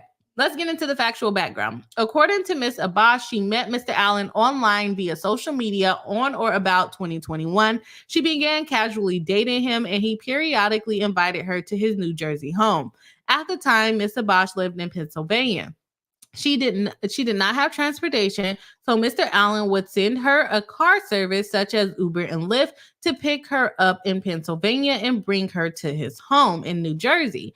As previously stated, on July 16, 2022, Mr. Allen contacted Ms. Abbas and invited her to visit him at his house in New Jersey. Ms. Abbas did not suspect any ill intentions, even though it had been almost a year since they last saw each other. She was accustomed to visiting Mr. Allen, and Mr. Allen sent a car service to Pennsylvania to pick her up. So she doesn't drive. He Ubers her to his house. Unbeknownst to Ms. Abbas, Mr. Allen had an ulterior motive when he invited her to his home on July 16, 2022. Before her arrival, Mr. Allen had notified his friend John Doe 1 and John Doe 2, why are we protecting them, that a woman would be coming over and she was on a different type of vibes. You know, she owned that. You know, she down for a little something is basically what he's telling him. A different types of vibes is an indication that Miss Abbas would be coming over to engage in sexual activity. Okay. All right. According to the post on social media, Mr. Allen admitted to telling John Doe 1 and John Doe 2 and stated, now let me tell y'all, read this, but this man, I don't know how he has followers because I could barely follow what he be saying. Because I know we be live. I know we're live. So sometimes we mess up our words and things, but it don't have no beginning, middle, and end. We're gonna get into what he said. Anyways, this is what DJ Akademiks stated on his YouTube video. Now, granted, this girl who I've been dealing with for a couple of years, I've messed with her for years. Okay. Not trying to reach the word count, are you? Okay. He messed with her for years. When she came over that time, she had told me she was like a dancer. I gotta get my sensors on. Oh, I can't hear it. Oh gosh. Here we go. Nope. I know why. It's this one. Nope. Sorry, y'all. I'm beeping in y'all ear because I'm messing things up. Oh, this one. Okay. Now. Nope. What did I do? Okay. I'm sorry, y'all. I can't figure. Oh, there we go. Okay. Now I can hear the beep. Now. Okay. So when she came over that time, she had told me she was like a dancer, some like that. I remember, and I don't know if maybe my told it the wrong way, the N-word, because I remember she had told me she was like, yo, the girl you used to know, like I'm on some bad girl vibes now type. Basically, she was like doing her thing. Now, tell me if y'all understood that. What did he just say? Let's go on. There's more. I remember I told them, John Doe 1 and John Doe 2, I'm like, yo, this is before when I was going to the party. I was like, yo, I'm about to get this girl, plaintiff, coming over later for me. She told me she was on some different vibes. I don't know if that's what they took. I can't really speak to other thing. I'll only speak on myself. All right? Bet. Cool. Now, did y'all understand what he was trying to say? Because it is very hard to decipher. It's very ghetto if I had to pick a word to explain what I just read. He basically tried to insinuate that girl was on some freaky, nasty stuff and she was trying to get down with multiple people, which I don't know how he got that from her just saying I'm on bad girl vibes. Maybe she just wanted to be a bad girl for him, but I digress. He left her alone with two men, which we'll get into in just a minute. But all that to say, he invited her over. He said she was on some other vibes, and maybe his friends took it in a way that she wanted to be assaulted. I don't know why you would think that, but apparently that's what they thought. When Miss Abash arrived and at Mr. Allen's home, everything seemed normal apart from the neighborhood power outage, which kind of seems sketchy to me, but whatever, power outage it is. John Doe 1, Khalif, a friend of Mr. Allen, greeted her. Miss Abash was taken aback because Mr. Allen did not tell her anyone else would be at his home upon her arrival. She did not suspect anything suspicious, so she entered the home. John Doe 1 invited Miss Abash into the kitchen and introduced her to John Doe 2, also known as Slime, another of Mr. Allen's friends. So you're just in a dark house with two men you don't know. Okay. Due to the power outage, the three of them sat in the kitchen together. Miss Abash engaged in small talk with them while patiently waiting for Mr. Allen to appear. Miss Abash recalls John Doe being relatively talkative while John Doe 2 was oddly quiet. Miss Abash was initially offered a drink, but she refused and opted to make her own drink. In the dark? Y'all just sitting in the dark? Make her own drink as she was accustomed to when she visited Mr. Allen's home. John Doe 1 insisted that they prepare Miss Abash's drink. Unbeknownst to Miss Abash, John Doe 1 was Mr. Allen's manager or employee, and he asserted his position by telling Miss Abash that he was in charge until Mr. Allen arrived. As odd as this encounter was, Miss Abash obliged and allowed John Doe 1 and John Doe 2 to fix her drink. As the trio conversed, Miss Abash asked for Mr. Allen and was told to hold on. John Doe 1 then left the kitchen to find Mr. Allen, and when he came back, he said Mr. Allen would join them shortly. Miss Abash believed this was true and did not go to find Mr. Allen herself because the home was completely dark. Immediately, Miss Abash recalls having an eerie feeling, but she ignored it because she did not believe that Mr. Allen, whom she had known for nearly 2 years, would harm her or allow her to be harmed. She dismissed these feelings as nerves and waited for Mr. Allen to arrive. Shortly after the power had returned, John Doe 1 asked Miss Abash if she wanted. Asked if Miss Abash wanted to use the hot tub or the pool and wait for Mr. Allen there. In the middle of the night? Okay. Miss Abash said she'd be okay with a hot tub. Again, Mr. Abash did not suspect anything as she was accustomed to using the hot tub and pool when she previously visited Mr. Allen's home. But in the middle of the night, while he's not there? I don't know. Sounds sketchy. The lights are now on. Let's go look for him now. She was also under the impression that John Doe 1 and John Doe 2 would leave after putting the hot tub on, as their actions and gestures made it appear that they were heading out. Miss Abash enters the hot tub alone. Shortly after, John Doe 1 appears from inside the house and proceeded to join her in the hot tub. Shortly after that, John Doe 2 appeared with a bottle of alcohol and began forcing her to take shots of the alcohol. According to Miss Abash, she vaguely remembers John Doe 2 nervously pacing around the pool area, basically insinuating that they were planning something against her. Eventually, Miss Abash recalls beginning to feel strange. It was not simply a feeling of intoxication, as Miss Abash had only half of the first drink and a few sips of the new drink that John Doe 1 had provided her as he entered the hot tub. Miss Abash began feeling extremely hot, as if her body was on fire. She felt extremely lightheaded and dizzy. Upon noticing this, John Doe asked her if she was lit and then returned to the kitchen. He then returned with more alcohol, which they insisted she drank. They even went so far as to pour the alcohol into Miss Abash's mouth forcibly. We would have been fighting. I know, like, you guys watch me on live stream and you guys think I'm nice. We would have been fighting. First of all, I probably wouldn't get in the hot tub in the middle of the night, but we would have been fighting. You're going to forcibly put alcohol in my mouth? I mean, to me, I'm envisioning them grabbing her face and like pouring it in her mouth. And I'm like, we will fight. We will fight, okay? According to Mr. Abash, she recalls John Doe 1 becoming very handsies as he aggressively made sexual advances towards her, which she rejected. Upon it, we would have been fighting for real. He would have been under the hot tub. I would have been in jail. Upon information and belief, John Doe 2 was on the sidelines watching while all this was happening. According to Miss Abash, John Doe 1 would not take no for an answer and began groping her. He eventually picked her up and tossed her into the pool adjacent to the hot tub, which is wild.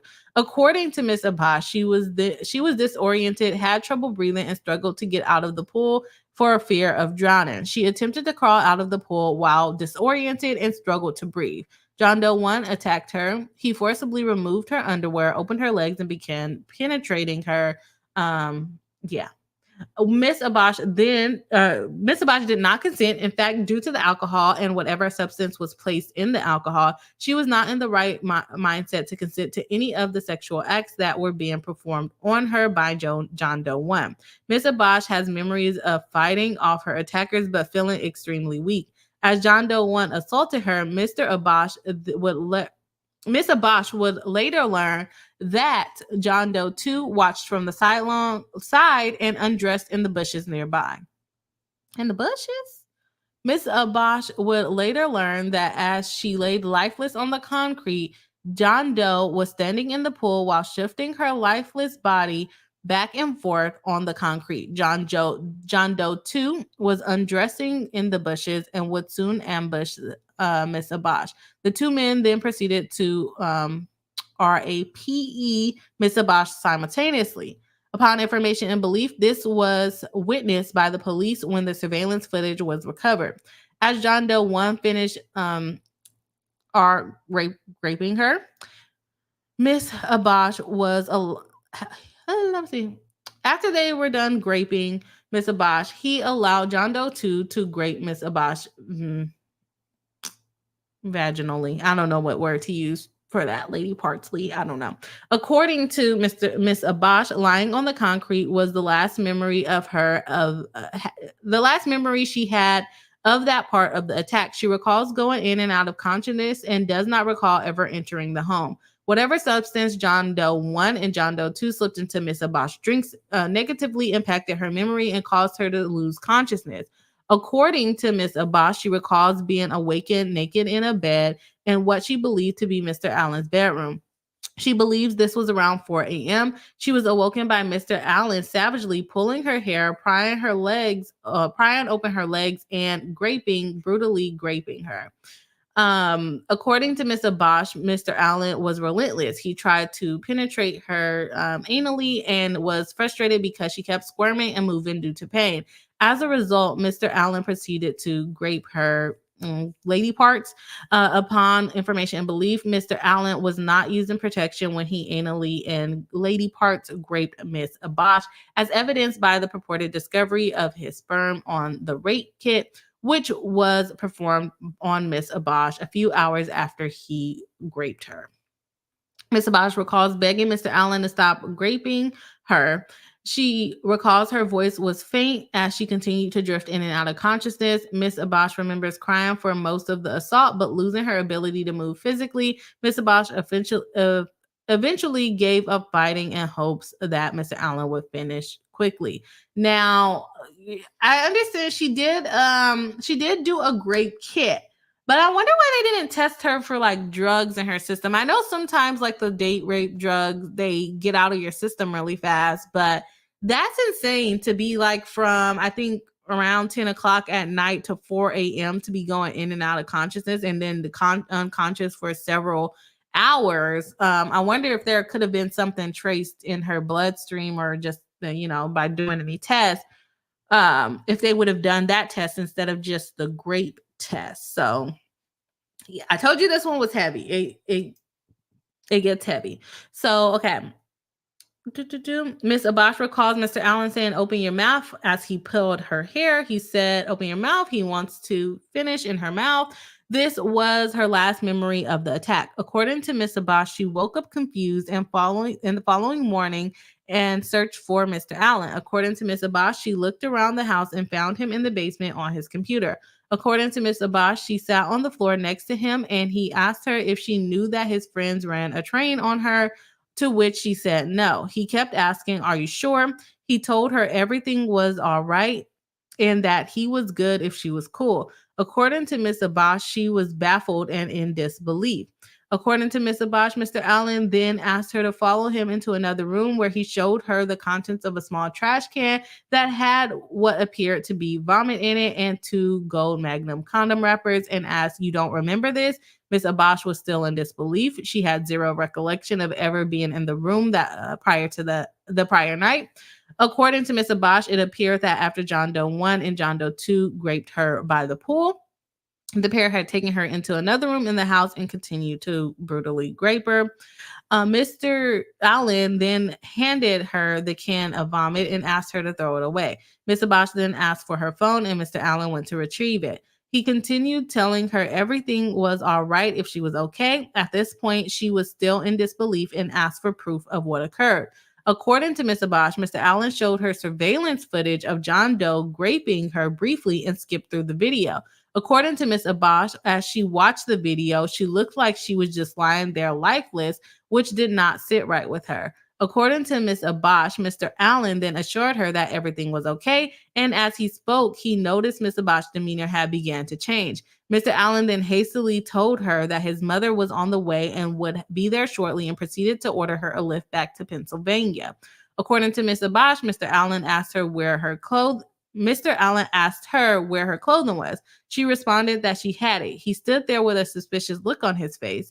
Ms. Abash later learned from police that Mr. Allen disposed of several items, bed sheets, etc., at the dumpster near his office. Presumably, Mr. Allen was attempting to destroy the evidence of Ms. Abash's rape. This is intentional. Ms. Abash began feeling uneasy. She felt that Mr. Allen was attempting to take her clothes for some reason, presumably to hide whatever evidence she may have of what happened to her that night. As these thoughts ran through her mind, so as not to alarm Mr. Allen, Ms. Abash remained composed as she waited for her lift to arrive. As Ms. Abash said bye to Mr. Allen and left his home, Ms. Abash said bye to Mr. Allen and left his home. According to Ms. Abash, she called Mr. Allen while in the lift asking for more answers. He then began to blame her and ridicule her. So now he's flipping it on her, still trying to get answers. She's pleaded with him, even apologizing for what occurred, as she was desperate to learn of the series of events that had led to Mr. Allen and his accomplices' attack on her. According to Ms. Abash, she asked Mr. Allen, "Well, you said that it was both of them, but you only showed me one. Can you please send me proof of this?" To which Mr. Allen sent a screenshot of the attack on Ms. Abash, laid on the concrete in front of the pool, with John Doe 1 between her legs and John Doe 2 sitting on top of her face, presumably with his male parts in her mouth. This was terrifying to her, as she knew within herself that she would never consent to any of this. Even though she had been previously intimate with Mr. Allen in the past years, it was never a threesome or anything other than one-on-one consensual sex. As she arrived home where she felt safest, the reality of what happened began to set in. Ms. Abash also began feeling intense vaginal and anal pain.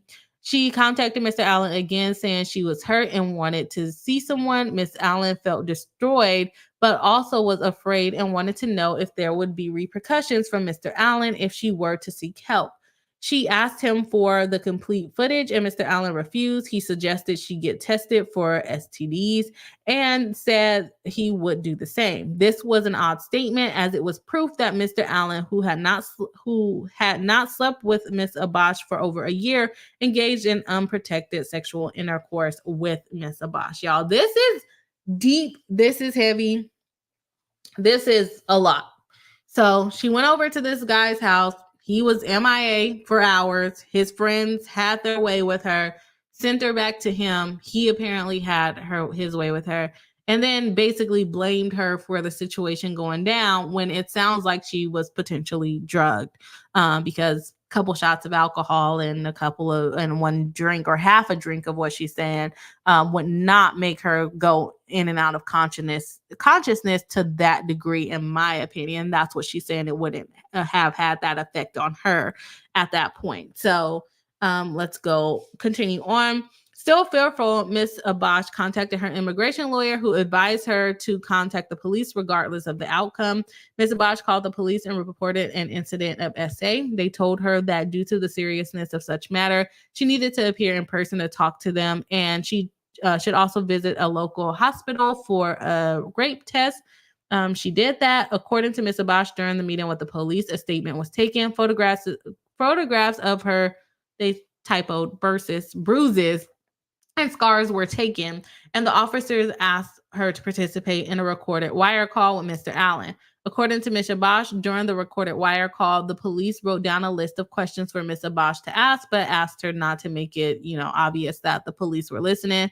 Ms. Abash remembers asking Mr. Allen to describe how she looked when he saw her in the bed. He answered, "You look like you were in the pool," which I don't know what that means. According to Ms. Abash, on this call, Mr. Allen graphically recounts and admits to having sexual intercourse with Ms. Abash, even going as far to describe her vagina as being loose, stating, "I know how your lady parts feel," and that it felt loose. Based on information and belief, this evidence was used to obtain a warrant for the footage, and police secured the footage and other evidence. According to Ms. Abash, the results of the rape test produced evidence that Ms. Abash had been SA'd. In addition to the rape kit, Ms. Abash had images of bruises on her arm, back, butt, and legs that are evidence of the struggle she endured and the sheer brutality of the attack. At the time of her attack, Ms. Abash, who was 5'5" and weighed less than 115 pounds. The attackers were approximately 5'10" and 160 and 5'11" and 180. As detailed earlier, Ms. Abash was SA'd on a concrete pool deck, as evidenced by the photo below. Ms. Abash's body was lying limp and lifeless, while John Doe and John 1 proceeded to pull her back and forth on the concrete, causing bruising and lacerations on her body. I am going to take it off the screen because they literally put a picture in there of, potential corn. So we'll scroll past that picture and get back into the lawsuit. Ms. Abash was unconscious or incoherent because it is unconscionable to believe that any person who is willing to participate in these acts can endure the pain of being dragged back and forth on the concrete, incurring scrapes and scratches on their back, butt, and elbows, especially while there is an empty lawn chair in arm's reach, as well as several empty rooms in the house. Below are some images. So she's basically saying that, okay, even if I was to agree to this, sexy act, right? Even if I was to agree to this, why would I do it on the concrete when there is a lawn chair that I could use, or I could just go in the house and do it in privacy? Why would I be outside just all exposed and rubbing my back on concrete? That's what she's saying, which I think does make sense. So I don't know if you guys think that makes sense, but I think it does make sense. I can show you guys her scars. I don't think those ones are too graphic. So she has like abrasions on her back, all the way down her back. I think this is probably like an elbow. This is an elbow, and this is an elbow. So she's getting all scratched and dragged up to engage in this act. And she's basically like, no one would willingly participate in that. And then Mr. Allen, his guilty conscience and sheer stupidity caused him to incriminate himself in several social media posts. Now, I am not going to read these social media posts because they are very poorly spoken. It's a part of the transcript that we read a little bit earlier, and I don't think they actually even transcribed it all the way correctly. It does have a link to the video. I don't think we're going to watch it. He's basically saying that his house was raided because she claimed that he was SA'd, or that she was SA'd at his house. He's basically saying that he called her over there. He forgot that she was over there. When he got home, he fell asleep because he was too drunk, and then that he didn't know that his friends were outside SA'ing her, and that she's not claiming that he SA'd her, but that only other people did it. He said around 4 a.m., his friends came into the house telling him where the girl was in his house and that they were leaving. And basically he just was like, oh, I didn't know she was here. He tried to wake her up. She didn't really say anything. He left her in the room, and then he went back in his room. So essentially he's basically saying that he didn't actually do anything to her, but they did something to her, but apparently she just slept in a completely different room to him. But she also says that he did assault her, and she woke up to him assaulting her in his room. So maybe they took her to the room and then he took her upstairs, or maybe they all took her upstairs. I don't know. But somehow she ended up back in his room when they left her across the house in a different room. So that will be interesting information to come out. As evidenced by the December 30th, 2023 social media post, Mr. Allen defamed Ms. Abash by accusing her of voluntarily having an orgy with his friend at his home while maintaining that he never participated at all. As evidenced by the November 30th, 2023 post, Mr. Allen portrayed Ms. Abash as an unloyal slut that betrayed him and voluntarily slept with his friends in his home behind his back. Upon information and belief, these claims were made to hundreds of thousands of Mr. Allen's YouTube and TikTok subscribers. Mr. Allen knew that this statement on December 30, 2023 were misleading and false, as he was in possession of the text messages from Ms. Abash, where she stated that she did not know what happened to her on July 16, 2022, and that it was Mr. Allen who informed her of the night's events. She even expressed to him the fact that she was really hurt and needed to seek medical attention and a grape kit.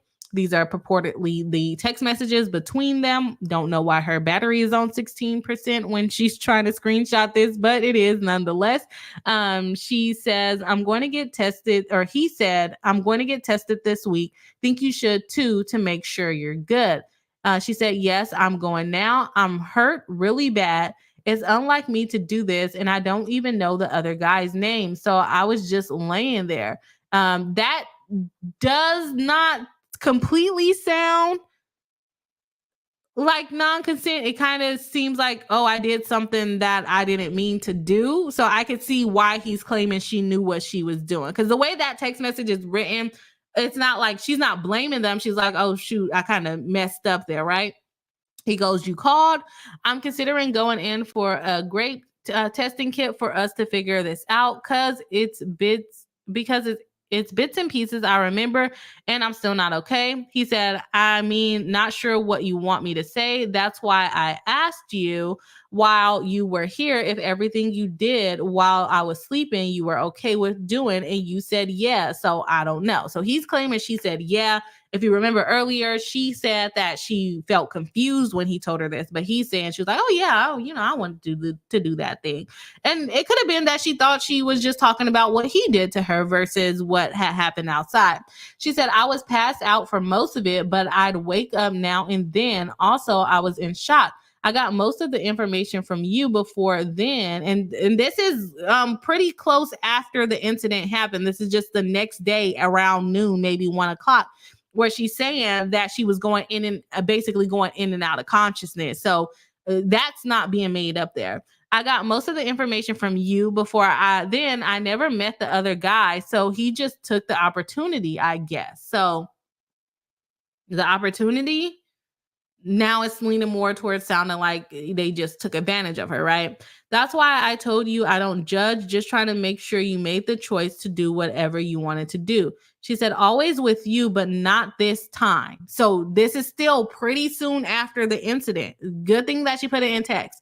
Not this time around. I blacked out. I remember you waking me up during the night. So sounds like he went to go get her and brought her into the room. They said you were trying to call and bring your friend to join, LOL. She doesn't show us any more text after that. Why is she not showing us the next text? But apparently they're accusing her of trying to make it an even bigger adult fun party. Clearly, the text messages had no impact on Mr. Allen's decision to defame Miss Abash. I want to know what that next message says to his YouTube and TikTok followers, because she like perfectly cut it off too. Oh, I want to know what the next message says. Upon information and belief, a week before December 30, 2023, post an Instagram page with the handle Kendra36 commented under Miss Abash's post, pleading with her to come forward with her story. According to Miss Abash, all of this brought back the painful memories she had desperately tried for several months to suppress. So she basically didn't say anything after all this went down. She never communicated with the user or addressed the incident until Mr. Allen brought the incident to the world via his December 30, 2023 YouTube post. In a state of anger, Ms. Abash released a short video addressing Mr. Allen and saying the sex that happened was never consensual and that he indeed participated. This led to further public slander as multiple media outlets began publishing Mr. Allen's account of what happened, leading to Ms. Abash's reputation to suffer significant harm. On December 31, 2023, Mr. Allen issued the following public statement to his social media. He basically goes on to say, well, I never said it was you. I never brought your name up. You're the one that made the video, so now people know that it's you. He said that what I do want to show, number one, first and foremost, if everything or anything you're saying is true, N-word would have been charged. So remember, the police looked at this and he's basically saying he didn't do anything wrong because he wasn't charged by the police. Nothing happened. You feel me? No case, no nothing. Also, I will say this, these are things that the police and everybody else looked at they darn self, unlike the cost in the incident. I will say this one was something the police handled, not social media. So basically they didn't bring it up until more recently. And the police basically didn't make any charges. Now, does that mean that he didn't do anything wrong? No. She could have chose not to press charges. He also was not in the video. The video was of the other two guys. Could he have been charged with trying to get rid of the evidence? Maybe, but it's very likely that maybe she didn't, maybe she decided not to press charges, or that from the video, you couldn't tell that she was in and out of consciousness. Now that may go against her. That may be helpful to her. I don't know. But maybe from the video, they just couldn't tell that she was going in and out of consciousness. And that's no fault to herself, and that's no credit to him. It's just video does not always catch everything, right? So there's that. Let's go back into it. It's crazy now that the police handled it. Nothing happened. They said, oh, okay, this wasn't S-word. Now Shorty is trying to, again, I don't know how she just jumped into the mix, but I'm going to show you exactly.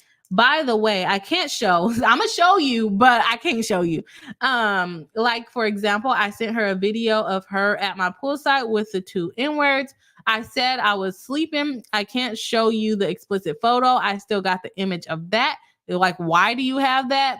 You feel me? I can't post it here. Clearly, the police seen all of it. They've seen everything. So basically, since the police seen it and they didn't press charges against him, he's saying that it didn't happen, or that it was consensual. Since Mr. Allen went on his defamatory tirade about Miss Allen or about Miss Abash, several other women have come forward with eerily similar accounts of Mr. Allen befriending them, grooming them, inviting them to his house, getting them intoxicated, and then assaulting them. Upon information and belief, because of the subsequent victim accounts, Mr. Allen has a pattern and practice of engaging in predatory behavior. Upon information and belief, several women have come forward and said that Mr. Allen contacted them. They were minors, forged a fake friendship, groomed them until they were 18, and then attempted to sleep with them. Weird. That's weird. Okay. That's weird. Upon information and belief, Mr. Allen foolishly attributes his lack of arrest or prosecution to drugging and gang raping her. Mr. Abash as I think it's supposed to be Mr.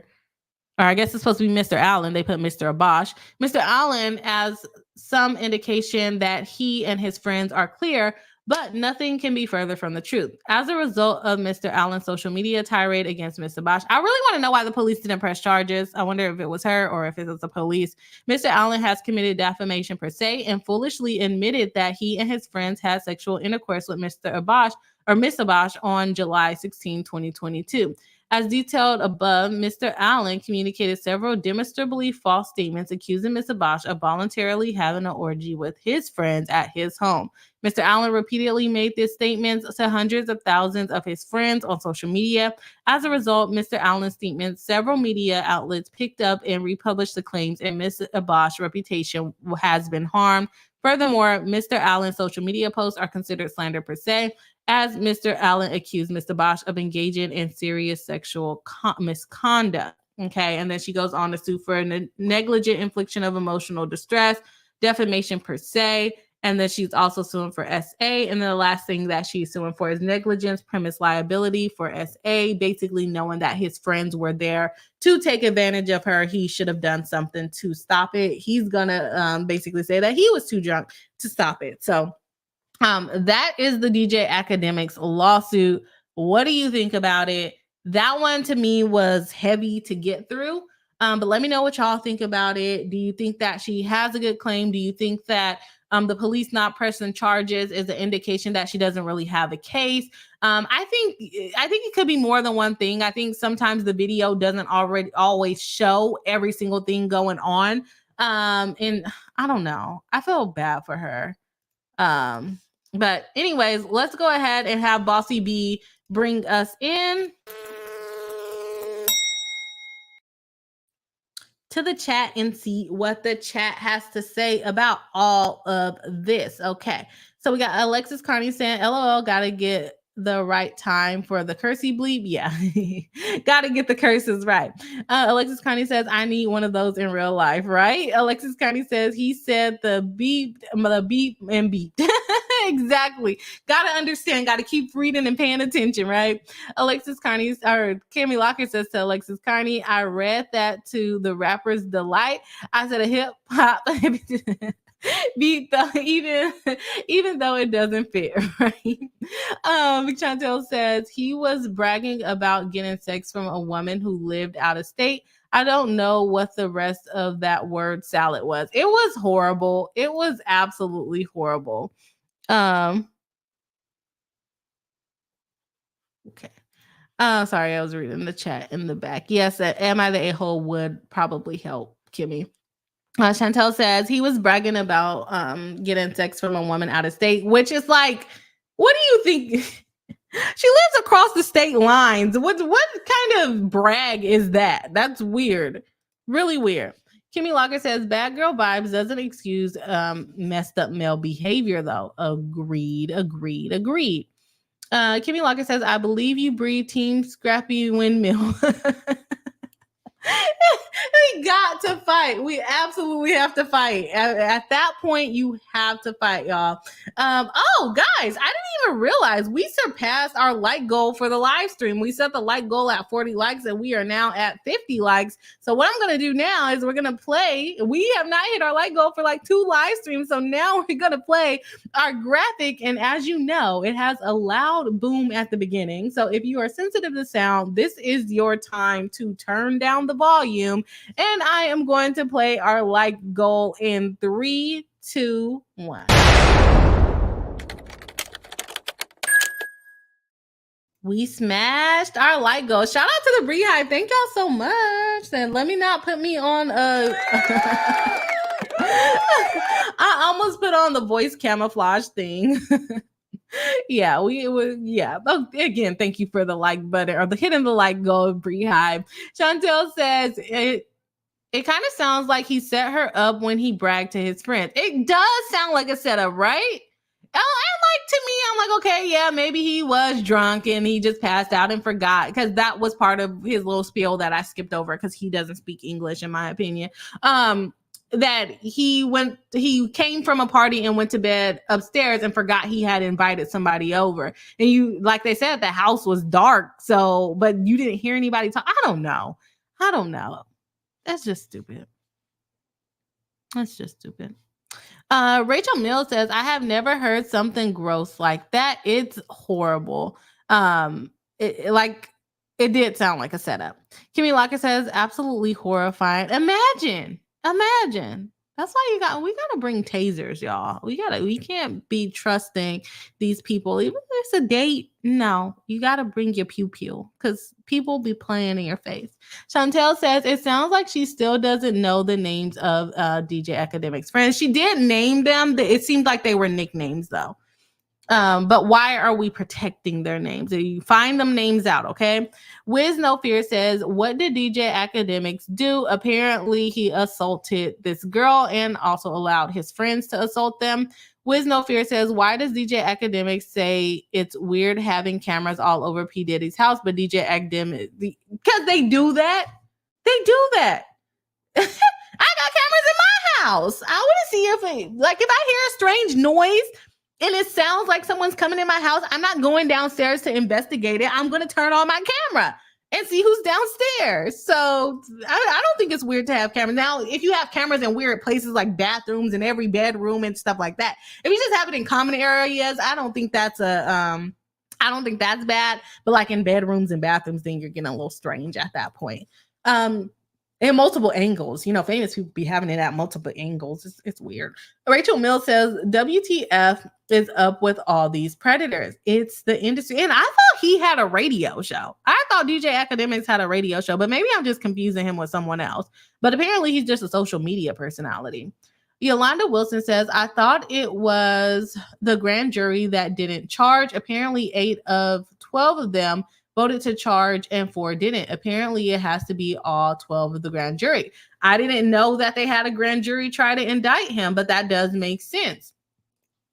Chantel says, I heard the same, no grand jury indictment. Makes sense. And like I said, maybe to the video, some people couldn't tell if she looked drunk or not. That's that can happen. You can't always see everything through a video. So I didn't know there was a grand jury thing even put into place for this case.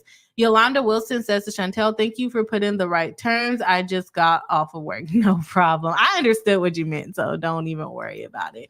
But yeah, the case is a heavy one. Tanya D, we have missed you as well. Welcome back to the live stream. Nice to see you tonight. I hope you've been having a great time. I don't know what you're doing, but we haven't seen you in a while and we have missed you. So welcome back to the live stream. Yeah, so the case was heavy. I saw it last week and I wanted to cover it, but then there were some other things that we needed to talk about, some other cases that we wanted to cover. So other than that, shout out to the BriHive for hitting the like goal. I don't know if Kimmy has found the Am I the A-hole yet. Your girl is tired. We were going to look at the sanctions against Tyrone Blackburn, but we're not going to get to that today because I can't read any more documents. And I also forgot to post for the memberships live stream. So I should be getting that up either today or tomorrow. So the BriHive can vote when they want the members live stream to be for the month of May. And we're at the end of May. So it's going to be within the next week or so. And Kimmy did find us a Reddit post. So let's go ahead and jump into that. And then we'll do our exit plan of the live stream. And I didn't bookmark, so which bookmarking did help me do timestamps last week, so I'm gonna try to stick to it, but I missed one. So here we are. Bossy B, bring us into Am I the A-hole? All righty, so Kimmy found us this Am I the A-hole, but I need to share the right screen. That would be helpful. Share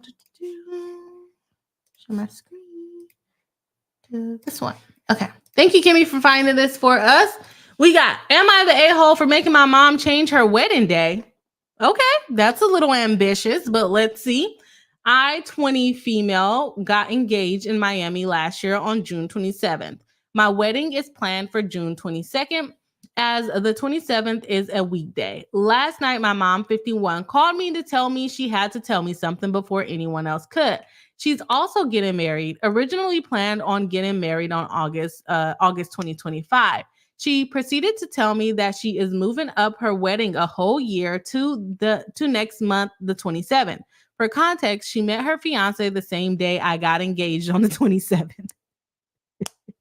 I politely reminded her that was the day I got engaged. She was there and told her that that day was special to me. Regardless, I don't even approve of the guy, and I don't even approve of the guy she's marrying, as they haven't even known each other for a full year. So she got engaged on the 27th. Her wedding is actually on the 22nd, but the mom is going to get engaged on the 27th anyways, even though it's a weekday. But daughter is basically saying no. I don't know. Well, let's see. She assured me that this wasn't going to be the real wedding and just for legal reasons. I asked her if she could move the date up to the 28th or the 27th, just not the 28th or the 26th, just not the 27th, to which she responded, lots of things happen the same day, completely disregarding my feelings. Yeah, my question is, why does it have to be on the 27th if there are available other days? I ended up hanging up on her out of pure anger and blocked her on iMessages. I told her to fix the date or she will remain blocked. She texted me on Instagram saying she didn't mean to hurt my feelings. However, she wasn't planning on changing the date. I have concerns about her fiance, who doesn't have legal status in the country. I'm even I've even suspicious. I guess she typed it wrong. I'm like, am I reading dumb? But no, I'm even suspicious since day one. She's been suspicious about him since day one. She also refuses to sign a prenup.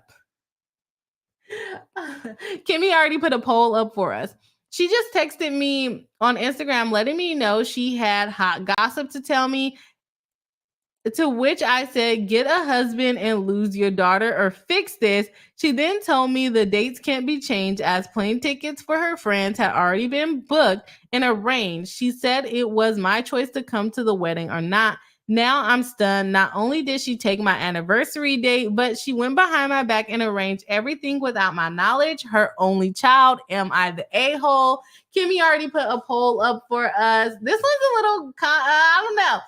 Who's the a-hole? We got daughter as an option, mother as an option, nobody and everybody. I'm going with everybody. Like, you got proposed to on that date. You're not really gonna remember it because I believe today is the day that I got proposed to, and there was no celebrations going on for my proposal date. What's important is the actual wedding date. Your wedding date is going to be on the 22nd, not the 27th. I understand he proposed on the 27th, but that's not what your wedding date is going to be, and you're probably going to forget about it.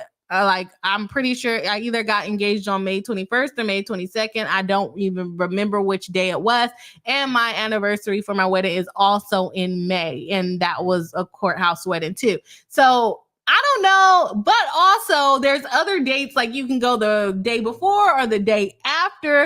And even if her friends book plane tickets, are they only staying for one night? Why not just do it on the 28th? So it's like both of them could probably do some leeway, but also her mom is probably a hater and just kind of wants to take her shine as well. And it's also like, well, you're getting married first because her wedding's going to be on the 22nd. And then mom's wedding is just going to be on the 27th. So I think she'll be okay. I think she'll be okay. But what do y'all think? What does the BriHive think about this? I'm gonna go ahead and check out the poll and see. No, not everyone has voted yet. Or I guess most people have voted yet. So let's go ahead and check out the poll on the Am I the A-hole? I'll see where you.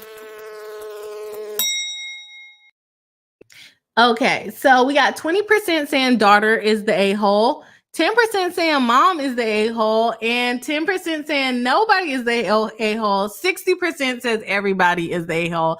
I agree. I think everybody is kind of the a-hole at this point because each of them could have done something to make it better. That's my opinion. That's my opinion. Tanya D says, I always stop by and hit the like button and listen when I can, just not the chat. No problem. Kimmy Lockett says, I can't help but wonder if she feel the same way if she liked her mom's fiance. I don't know. I just don't think that the proposal date is that important. Cheryl C says, wait, this is not her anniversary. It's the anniversary of her proposal. Yeah. It's the anniversary of her proposal from last year. And she's only 20 years old, getting, not to, hate on anyone that's young and getting married, but she's only 20 years old and getting married. She might be having a late, never mind. Let me not wish that on her. Anyways, I must have missed that part. Darn, now I want to change my vote to the daughter. Yeah, so it's not even on her actual anniversary date. So she got proposed to on the 22nd or 27th, and her wedding date is planned for June 22nd. The mom is planning her wedding at the courthouse to be on June 27th. And she's like bringing up the guy's immigration status. I don't think that has anything to do with it. I think that they both could have done something to make things better for each of them. Phoenix Waller says, daughter, I'm getting married. Basically, it's a weekday. And again, it's the day of your proposal. I've only done one wedding anniversary and now 2 years after my proposal, and we don't celebrate the proposal day.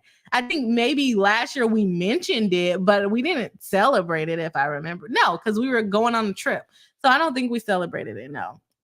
It was just, oh yeah, this was the day you proposed to me on. Yay, now we're on a trip. Like, that's all it was. Phoenix Solar says, Mom, nope, no honeymoon for you. I'm getting married a few days later. I just wouldn't go to the wedding. I just wouldn't go. If she has a honeymoon plan, because my honeymoon was like 2 weeks after my actual wedding, so it just depends.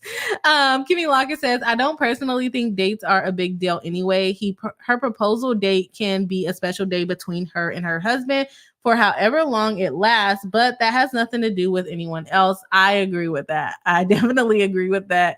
Like I said, we might acknowledge it, but we don't celebrate it. It's about the anniversary, and we celebrated our anniversary for like a week straight. So I think that's enough.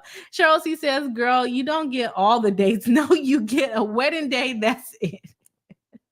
Right, exactly. I agree. You know, one of my big pet peeves is when people propose to people on special days for, usually the woman is the one being proposed to, but on special days for the woman. Like, I hate when men propose to women at the woman's graduation. I hate when men propose to women on that woman's birthday. It's like, pick a different day. No, I don't want it to be about you. Yes, I love you, but I don't want you to be in all of my congratulation photos. I did something big. Get out of my way. Just let this day be about me for 1 second, okay? And Tanya D agrees with Cheryl C. And then Kimmy Lockett says, get a husband get a husband and lose your daughter or fix it is also such a dramatic, entitled way to work it. And as well, she's an only child. So she's going to be I think that was the best way to put it, Kimmy, that she's entitled. And you meant word it. Yeah, that makes sense. She's entitled because she is the only child and she feels like she can kind of dictate the mom's life, but also the mom may be a tad bit jealous and a little bit petty. Like, I think both of them have a little bit of some issues going on here. Cheryl C says, I thought mom was going to have the same wedding anniversary as the daughter and was being weird, but now I think the daughter is being a brat. Yeah, I agree. I think it comes off as entitlement, but I also think that the mom can shift it. It's a weekday courthouse wedding. Like, you can do it the day before or the day after. So, but lose your daughter is a bit of a stretch, you know. Sometimes you don't even think about those things. But anyways, that is all that I have for tonight. Thank you everyone for joining the live stream. I have to go to bed. The cases today were crazy. Great updates. Thank you, chat, for hitting the like goal for the live stream. And thank you for all the comments. By the way, for the members, I will be posting. I was supposed to do it this weekend, but I forgot. I will be posting the dates to choose when the member of the live stream is going to be. So make sure you check out your members community tab on this channel. And I will see y'all all on the next live stream. I hope everyone